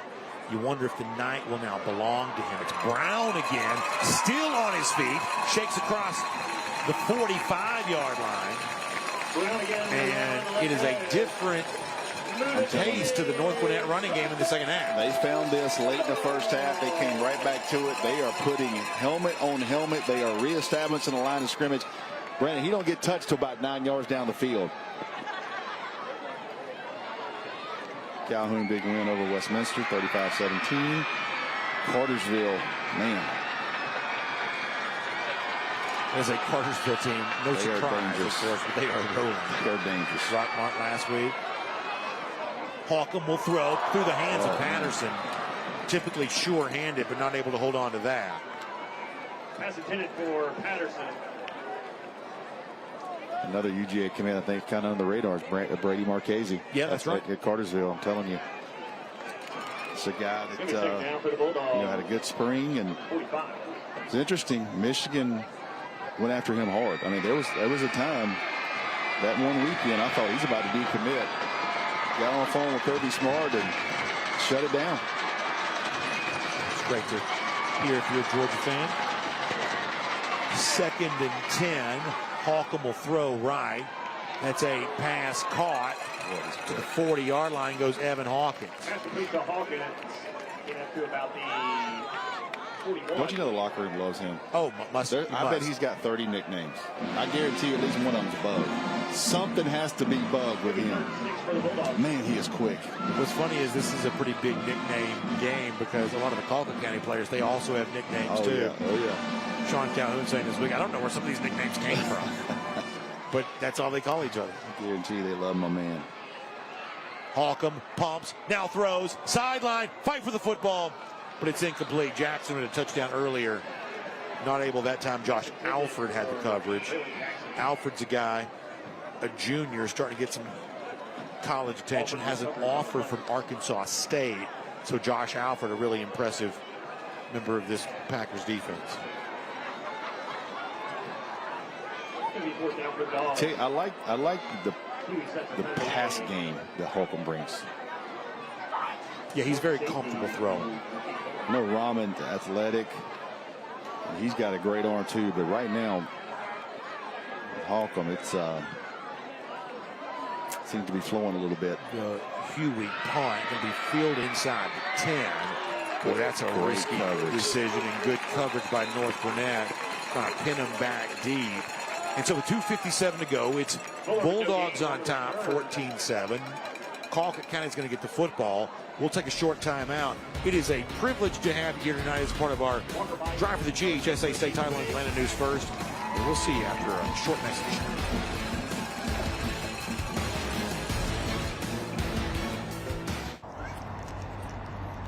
Dang, where you get this car?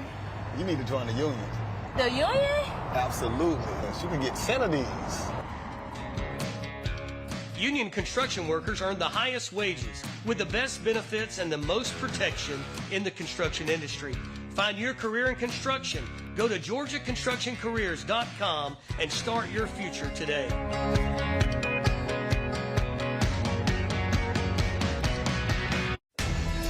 Great teams are committed, focused on the details, and work hard to be their best.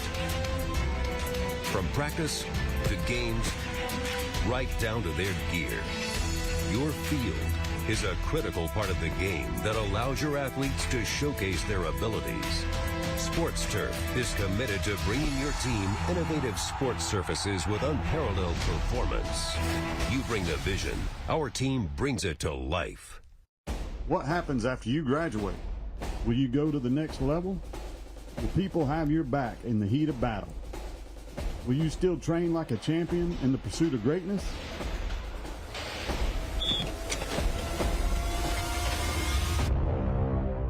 You will when you become an IBEW electrical worker. Join our team. Visit IBEW613.org. You'll still have common days. Get caught in traffic during your commute. Overthink a text message. Get a song stuck in your head. This is not one of those days. A few weeks a year and you'll discover the most uncommon time of your life.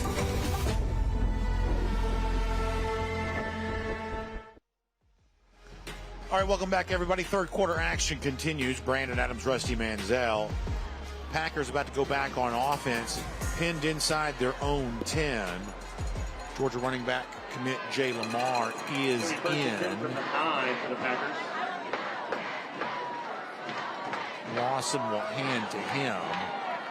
He'll try to find something in the middle of the field, but not much there. Jake Godfrey, junior linebacker, coach's son, once again in on that stop. So, interesting note. He is going to SMU next week. They're going to watch the first half of SMU play. He and his dad are getting in the car, and they're going to catch the Oklahoma game that night. They're going to knock out 2 games in one Saturday. That's a fun trip. Both schools have offered him, SMU and Oklahoma. Talking to Eric Godfrey this week about what it's like coaching your son and how you also take the time to make sure you enjoy it as a father. He said, I've talked to other coaches to get advice about, from them. He said he read a series of quotes from some NFL players, but the one thing they liked hearing from their own father was, I enjoyed watching you play. And so I thought it was interesting that Coach Godfrey said when he's grading film, he also does another pass through the film, and he only watches his son kind of as a father, because obviously during the game, everybody else does that too. And so he says, listen, I take a moment to watch some film, and I just simply watch my son, because on a regular Friday night, your attention is not on your son. You're doing your job, you're coaching your team. Third down here. Good job, North Gwinnett defensively once again. Bryson forward. Number 3 comes in as well. Number 8, Connor Coxwell, setting the edge. 44. Coxwell's a good player. Yep. Had 12 tackles. Zach Lewis was the one that blew that up, potentially, initially. Was unable to get him, but his penetration caused him to widen that play out. Yeah, Lewis, the Georgia commit, one of 2 offensive linemen that plays a lot on defense as well. One of those is Josh Jones, the left tackle. Good roll. And I believe Josh Jones is wearing 55 tonight. He is 57 in the program. I believe he's wearing 55 and has been in that defensive line a good bit. By the way, Breda Pest Management. I'll tell you this real quick. I'll go off script for a second. Matt Breda, good friend, loved Breda Pest Management. Been in partnership with them for a long time. This week, Breda Pest Management came out, took care of our home.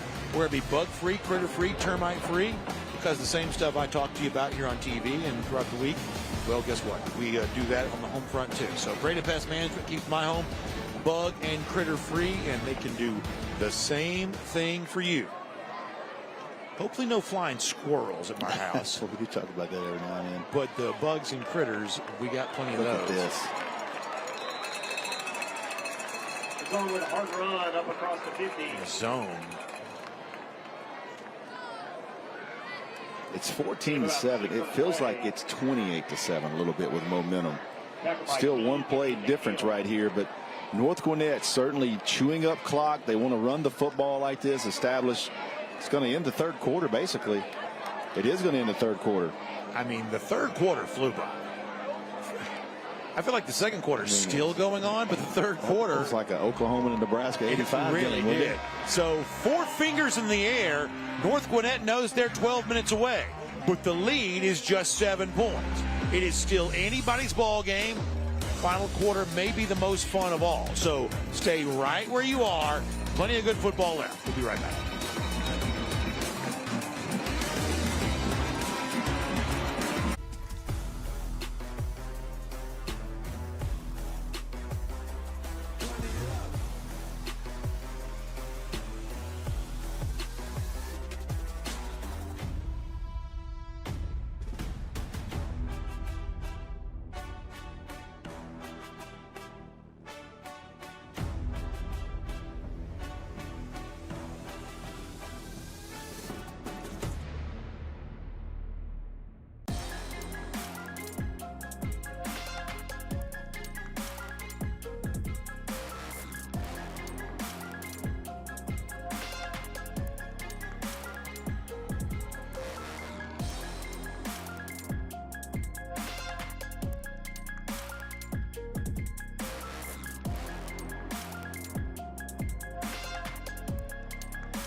This is the home of the GOATs. Friday Night Lights. And home of the Ballers. This is home of the Gamers. Peachtree Sports Network is the home of the Hustlers. And home of the Speed Junkies. The Peach State plays here. Atlanta's home of live local sports is Peachtree Sports Network. You see the lights out here right now. Student section loving this. They've had the music cranked up. Everybody getting fired up for the fourth quarter. 14-7 is our score. North Gwinnett with the football trying to extend that lead. Bulldogs 0-1. Colquitt County 1-0. Hard hit. Jake Godfrey on the carry. The junior linebacker who also plays some offense. And that was a collision. I tell you what, you end the third quarter with some Motley Crue Kickstart My Heart. You better be physical on the next play. I was impressed, man. It's been a minute since I've heard some Crue at a high school football game. You see the numbers there on Godfrey. Downhill, right at him. More of it. And even though it's a cool night, Brandon, the amount of snaps are starting to add up on the Colquitt defense. Which is strange to say. It is a cool night in late August in Georgia. Gain of about 6. By the way, how mad do you think Jake Godfrey's going to be? That's we had him listed 5'11" a minute ago. Well, we'll get over it. When you got 35 offers, I'll tell Jake, don't worry about two guys up in the box saying you're 5'11". Because you know my motto on 5'11". There's no red-blooded male in America that's 5'11". Nobody's 5'11". There's not one human on earth that's 5'11". On the tape. Is it a long five or a short five? I saw movement in the middle of the North Gwinnett offensive line. It's been interesting to hear some of the officiating sidebars tonight. Yeah, I like it with them. I mean, you hear them talking amongst each other. They're trying to confirm calls. What did you see? What did I see? It's been a well-called game, I thought. Well, I think it's also a good reminder, too, is that most of the time when we see officials huddling, they are not asking what the call is. They're asking where the ball is supposed to be. Correct. Down and distance.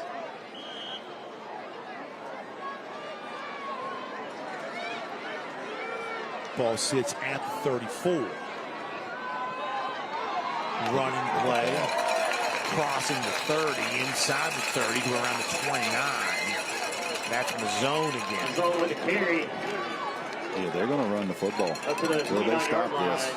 Run the clock, run the football. You feel like some identity for North Gwinnett starting to take shape there, too. Yes. It's a big offensive line. Take it down for the Bulldogs. Josh Jones, left tackle, 264. Christian Odell, the guard, 258.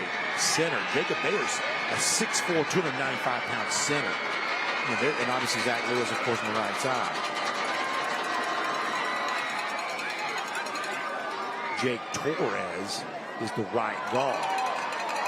This time, though, Colquitt County makes a hit in the backfield, wrapped up and tackled by Braden Ruiz. When you look at the H-back, Max Patterson, the junior, 6'5", 225.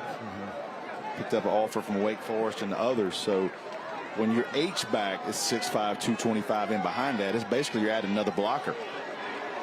And he's also the passing threat. You see him at 7 there at the top. He's 6'5", out behind the Georgia commit there at tackle.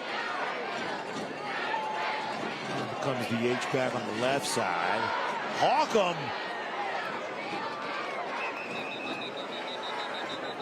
We've seen both quarterbacks. Some decisions there. Maybe not the most judicious decision to. That'll show you we're still in high school.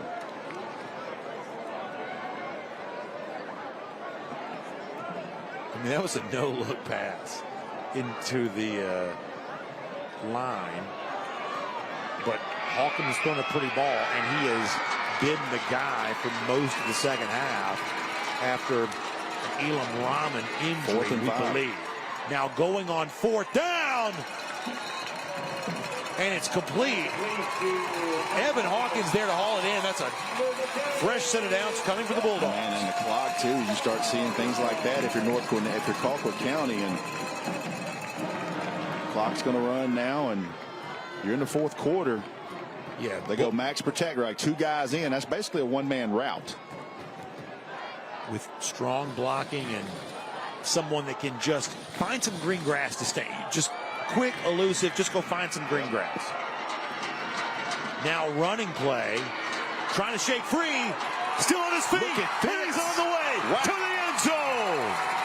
Wilson Taylor scores. Wow. A 0 FG energy drink touchdown. How did he get through that, Brandon?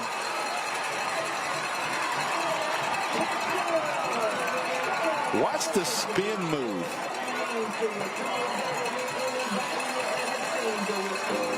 One guy, 2 guys, 3, 4.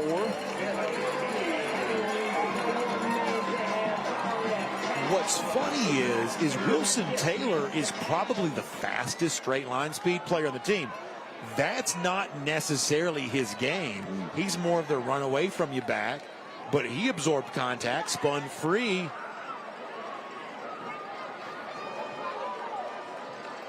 As Liam Huey will send the PAT through, and now it's 21-7.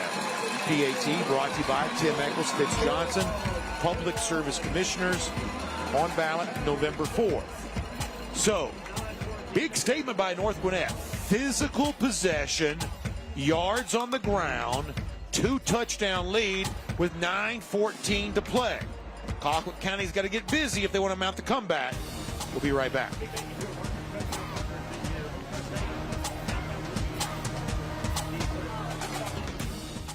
Switch your termite protection to Breda and your rate is locked in for 10 years. Not only do we protect you from termites coming back at no charge, we fix the damage at no charge, but the remainder of your contract is free if termites ever come back. Breda Pest Management is better at keeping termites out, and they'll lock in your termite rate for 10 years. Breda, no need to be afraid of bugs. The Georgia Sheet Metal JATC provides apprentices with free training and careers that are stable and essential to the operation of the modern world. Both craft jobs and management positions offer lucrative pay with benefits as well as the stability of a growing industry. Skilled journeymen in the sheet metal industry are essential to our community now and in the future. Learn more about free technical training with no student debt at our website, careersinsheetmetal.com.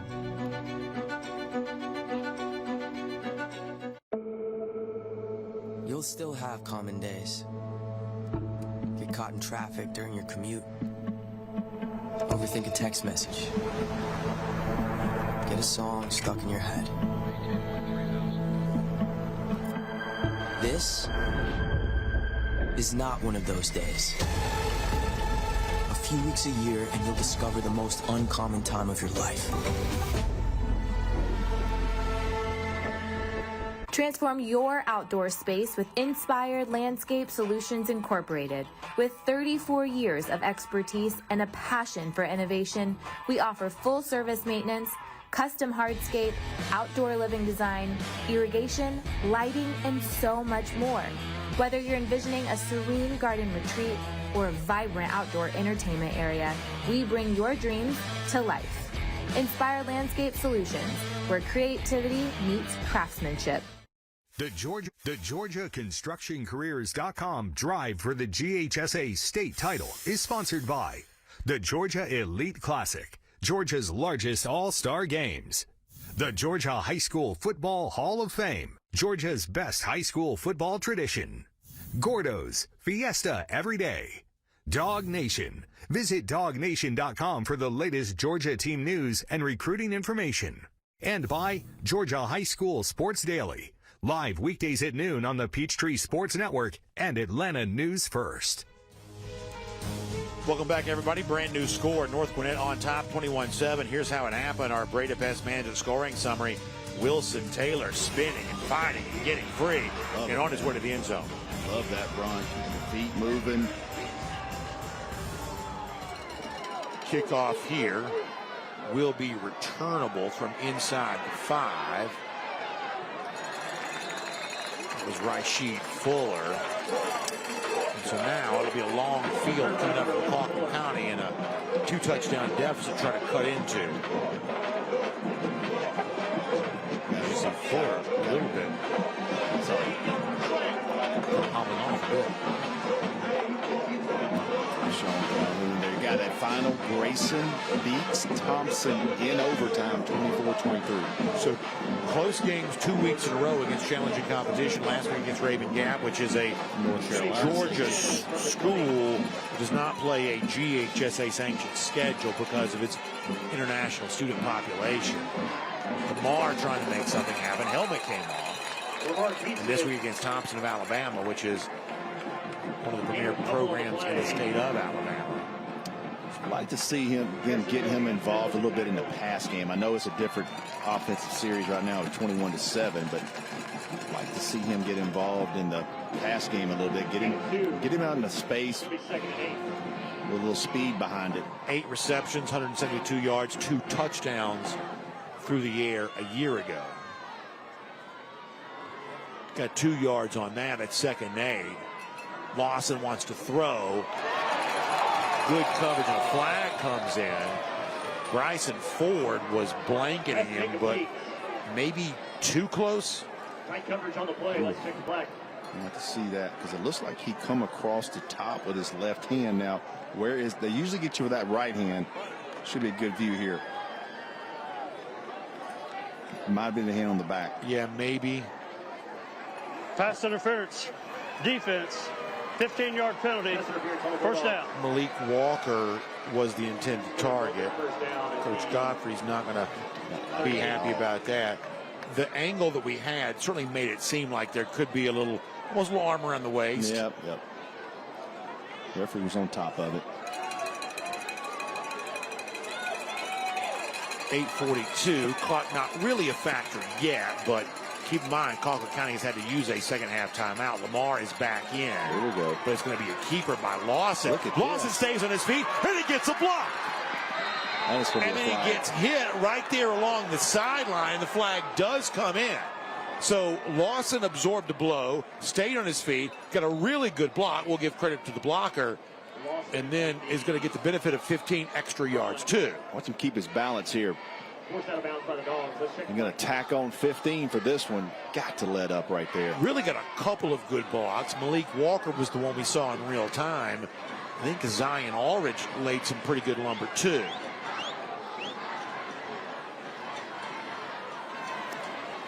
After the play, personal foul on the defense. 15-yard penalty. First down. And you see a back and forth affair between Walton and Roswell, 28-27 on our braided pass management score ticker. For Rusty, it's quickly becoming a story here. Yes. After taking a 2-touchdown lead, 2 very costly 15-yard penalties have now set up Colquitt County, and momentum in danger of shifting in the direction of the Packers. And plenty of time left, and you got number 1, too. He's just slippery. He is. You know what I mean? It didn't look like there's a lot there. Jay Lamar on the carry. 6.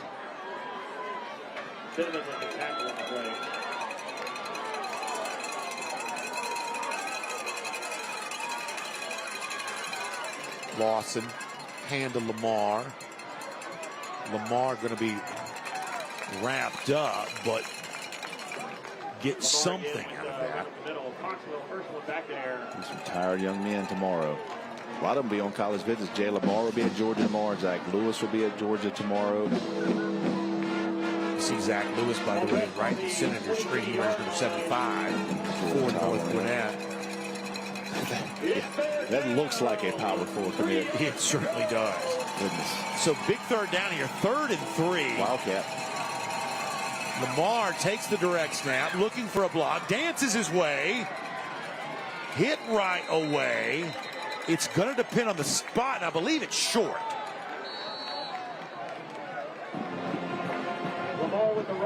North Gwinnett reacted quickly to the direct snap to Lamar. The initial hit was leveled by Ethan Robinson, and it's 4th down. And they go right back to it. Lamar takes it again, fighting for it, maybe with second effort, just barely. Boy, he was hit behind the line of scrimmage. His second effort gets it there, and he gets hit behind the line. Look, not going. Watch him drive his legs right here, puts his foot down and leans back across to get the first down. He had to strain for every inch of that. Now he'll come out and get a rest. Clock is moving, about to be 6:45. North Gwinnett cheerleaders thrilled their team is winning, but Colquitt County wants to cut into it. Lawson will throw. That is a pass caught. Tackle made right there at the 15-yard line. Ethan Ruffin, the tight end, on the receiving end of that. Andrew Gist there to make the stop. Yeah, just a little flat route out of the backfield. Gainesville easily over Westlake tonight. Gainesville in their indoor facilities where Colquitt County spent time before coming back over to Swanee today.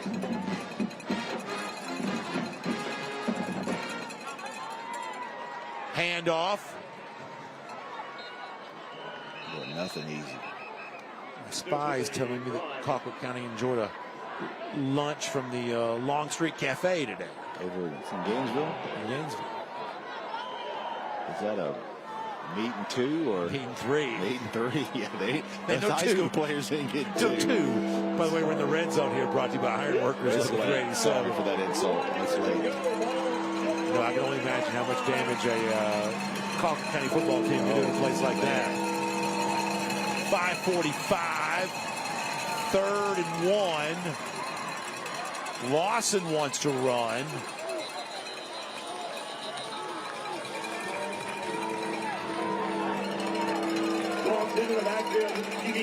Now it's 4th down coming up. So 4th down conversion a moment ago. Colquitt County going to have to do it again. Quarterback out. So they're going to go Wildcat with Lamar here. He did throw a pass last week. He threw it to Lawson. Here goes Lamar. He gets free, and he goes down the sideline.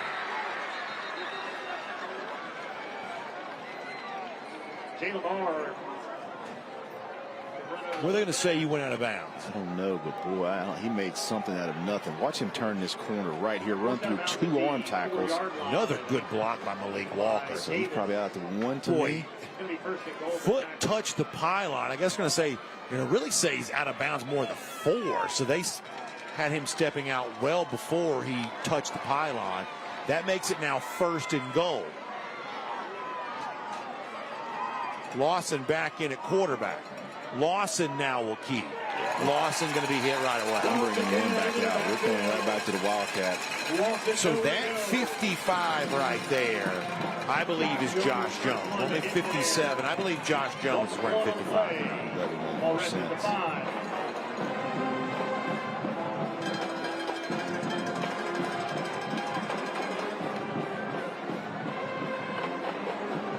Jones going to try to quickly get out. North Gwinnett's trying to make substitutions here.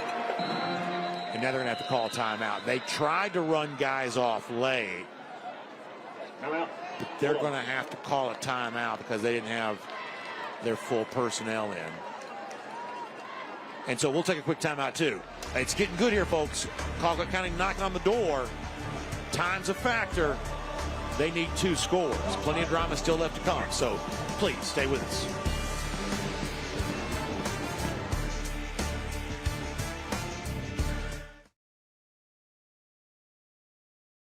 Okay, going back to 1. This industry is my life. The Georgia film industry feeds my children, and it feeds my dreams, which are 2 very important things. The film community is a real vital ecosystem. You can make a living in it in an incredible town. Real jobs, real impact. Support Georgia Films. Visit whygeorgia.com.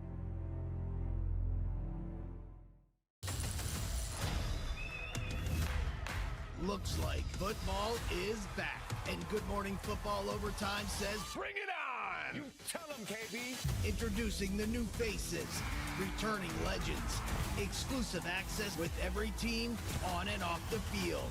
So yeah, it's time to unleash your fandom. Roar indeed. Because football is back. Weekdays at 10 on Peachtree Sports Network. Everyone has a ritual. That small thing we do to keep us focused. What do you do to keep your head in the game? To drown out the self-doubt and help your mental health.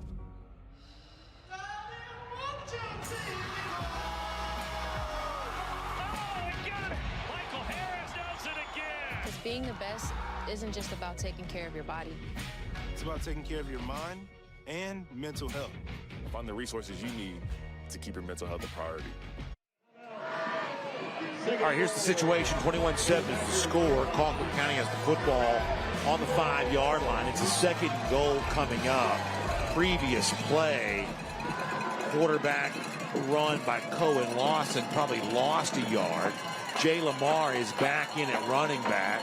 He'll move over. That's the Georgia commit, left side of the quarterback. Lawson takes the snap, will throw to Lamar, and not able to haul that one in. Would have had a very good chance at a touchdown, but could not quite make the connection. Lawson to Lamar. Yep, just out of the reach there. Led him just a little bit. It's a tough route to throw there, too. Godfrey wants something. He wants a pick route on that.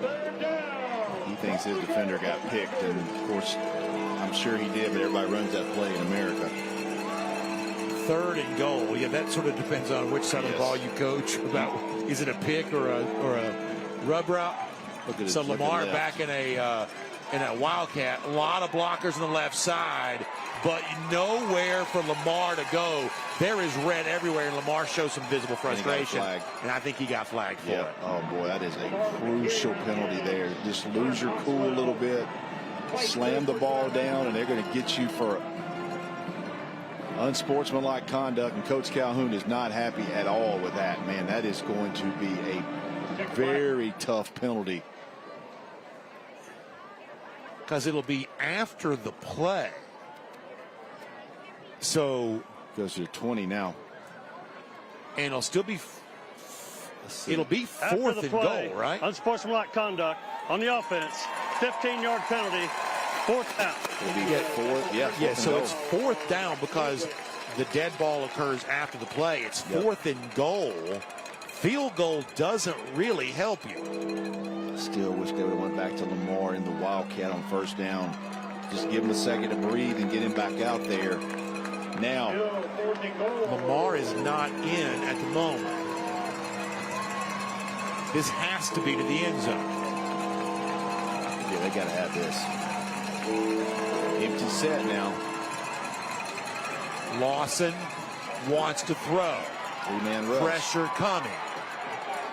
Tries to get rid of it back of the end zone, and it's incomplete. So a promising opportunity, taking advantage of 2 North Gwinnett penalties as the whistle blows here. Was he across the line of scrimmage when he threw it? Gets, almost certainly would have had to been. Yeah. Gets undone by on the offense. A Colquitt County penalty. Frustration. Jay Lamar spiked the football. Officials were there to see it. They penalize him. The illegal forward pass going to be declined, and now North Gwinnett gets a big defensive stop, and with 4:07 left to go, they're a couple of 1st downs away from feeling pretty good about life here. Let's also do a read from our friends at Breda Pest Management here as well. Of course, proud sponsors of Georgia high school athletics, great supporters of all of that. No matter the season, no matter your pest issue, Breda Pest Management protects your home inside and out from bugs, termites, wildlife, and mosquitoes. Breda is proud to sponsor Georgia high school athletics. Get started today at BredaPest.com. That's BREDA, BredaPest.com. It is Holcomb again. Holcomb going to give to Stephen Brown. Brown had a touchdown receiving earlier. Number 13. Clock 3:50 now. Colquitt County can stop it twice. Brown got 5 that time. Yeah, they're in no hurry right here. Up 14. Colquitt County with 2 timeouts left. They're going to have to decide who's going to take one onto this next play if they get a stop. Colquitt County has the edge in the all-time series against North Gwinnett. But North Gwinnett won the state championship game in 2017. And you see a big running play here. Midfield and more for Mazzone. He's into Packer territory. Khalil Mazzone.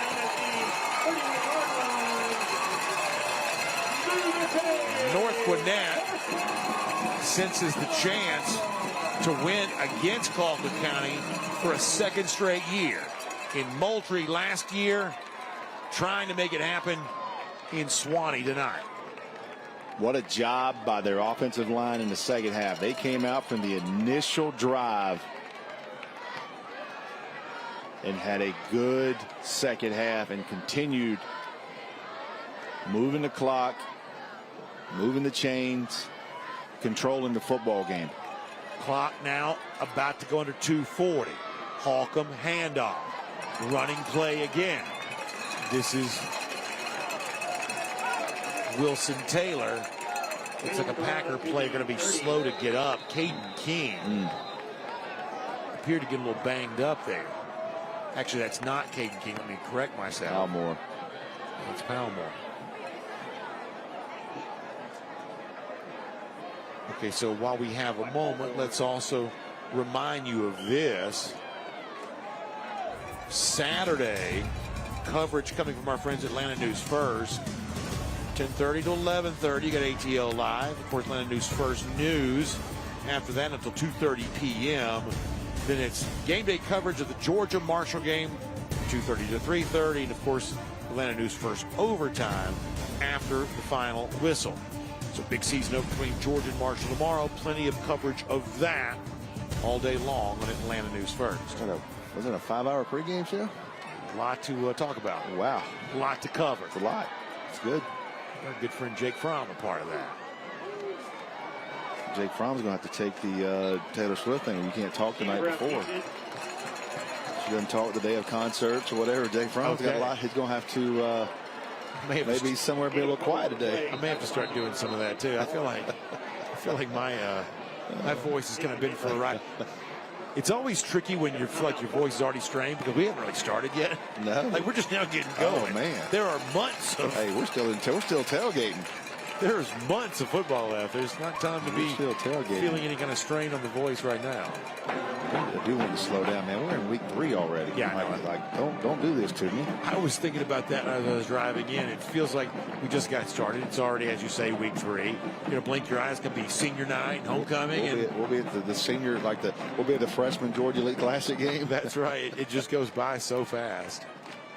But we do try to enjoy every minute of it. You see the North Gwinnett huddle there. Clearly enjoying all of that. And we also have a chance to check in on our electrifying play of the half, brought to you by IBEW Local 613. This was the Wilson Taylor run. I mean, just spinning and shaking free and going to the end zone. IBEW Local 613 brings you the electrifying play of the half. One of 2 North Gwinnett running backs to score today.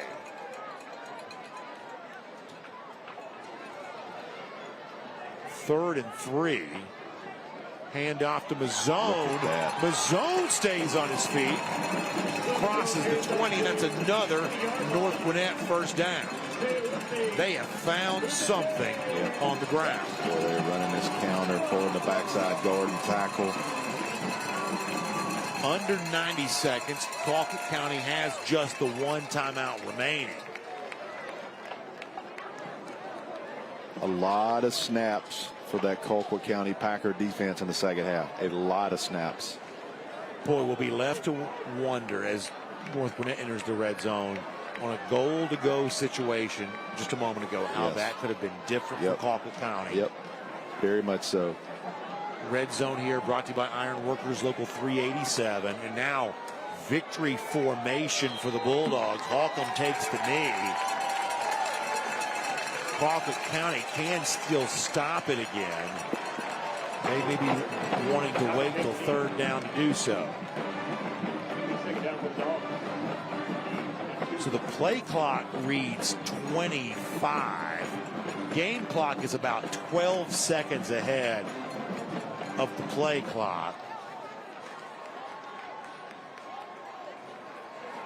So North Gwinnett will snap it again. Holcomb tried to buy himself some extra time. Holcomb again takes the knee. And they're going to be content to let this one run down.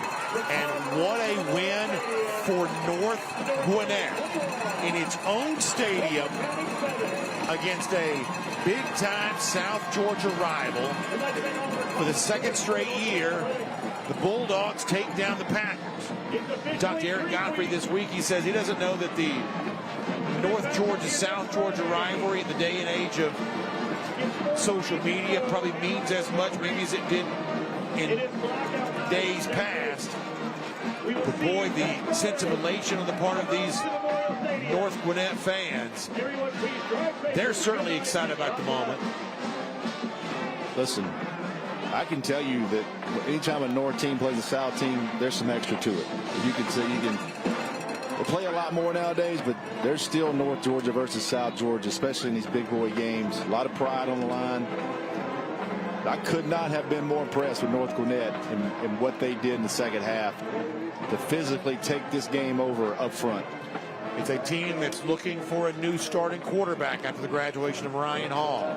2 quarterbacks played tonight, but it was Holcomb down the stretch. Banks Holcomb doing some very impressive things. Pass catchers, you're replacing 5 of your top 6 pass catchers from a year ago. You saw Braylon Jackson get a touchdown, and tandem of really the trio of running backs involved tonight. Exactly how Eric Godfrey would have drawn it up. And speaking of Coach Godfrey, he is standing by right now. Kaylee Manziel, take it away. All right, now it's time for our winning coaches interview presented by the Gwinnett County Sheriff's Office. I'm joined by Eric Godfrey. I want to ask you about that play at the end of the first half when Banks Holcomb comes in for Elam and he throws a touchdown to the running back. Was that the intended play call? And if so, what was the decision behind that? Right, yes, it was the intended play call. And we saw that they didn't cover back out an earlier play. And but Banks stepped in, executed a great play right there. Stephen Brown catch, scored a touchdown. So that got the momentum rolling right there. Earlier tonight, you told me you wanted to see this team focused. Do you felt like they did that? And how do you measure that as a coach? Right now, 100%, yes. No drop passes. We caught the ball well. The only time we had some missed snaps was because defense is calling it. They finally called it. So, yeah, much better focus, attention to detail this week. Coach, congratulations. Thank you so much. All right, and now we've got our MVP for tonight. It's going to be Braylon Jackson, the senior wide receiver. So first things first, we're going to have you sign our Kroger game ball. And what's special about this is that you're the first person that gets to sign it, so you can put your signature wherever you want. All of our MVPs throughout the season get to sign it, and you get to be the first one. There you go. And then with that, you are also our Robbie Hunter MVP tonight, presented by GeorgiaConstructionCareers.com. When I saw you guys come out in the second half, you looked like a different team, especially the offense. What were some of those second half adjustments you knew you had to make? We definitely had to come out more aggressive. They punched us in the mouth the first quarter. We just had to respond. I knew we were going to respond. My teammates, we practiced all week. We play hard. We like being under pressure. It's where we perform best. So when you had that go-ahead touchdown in the third quarter, it was a great catch. But the thing that I noticed was your touchdown celebration with the tight end Max Patterson. Clearly, you guys have practiced that before. What's the background behind that? Well, we like more like a TikTok celebration. We combined a bunch of stuff together, but we've been practicing a lot, most definitely. What did this win say about this team tonight? It definitely says we can bounce back from anything. We like being doubted. We like being the underdog. We like to prove people wrong. And yeah. Well, congratulations. Thank you. All right, guys, make sure to stay right where you're at. We're headed back to the studio. We've got scores from all across the state tonight.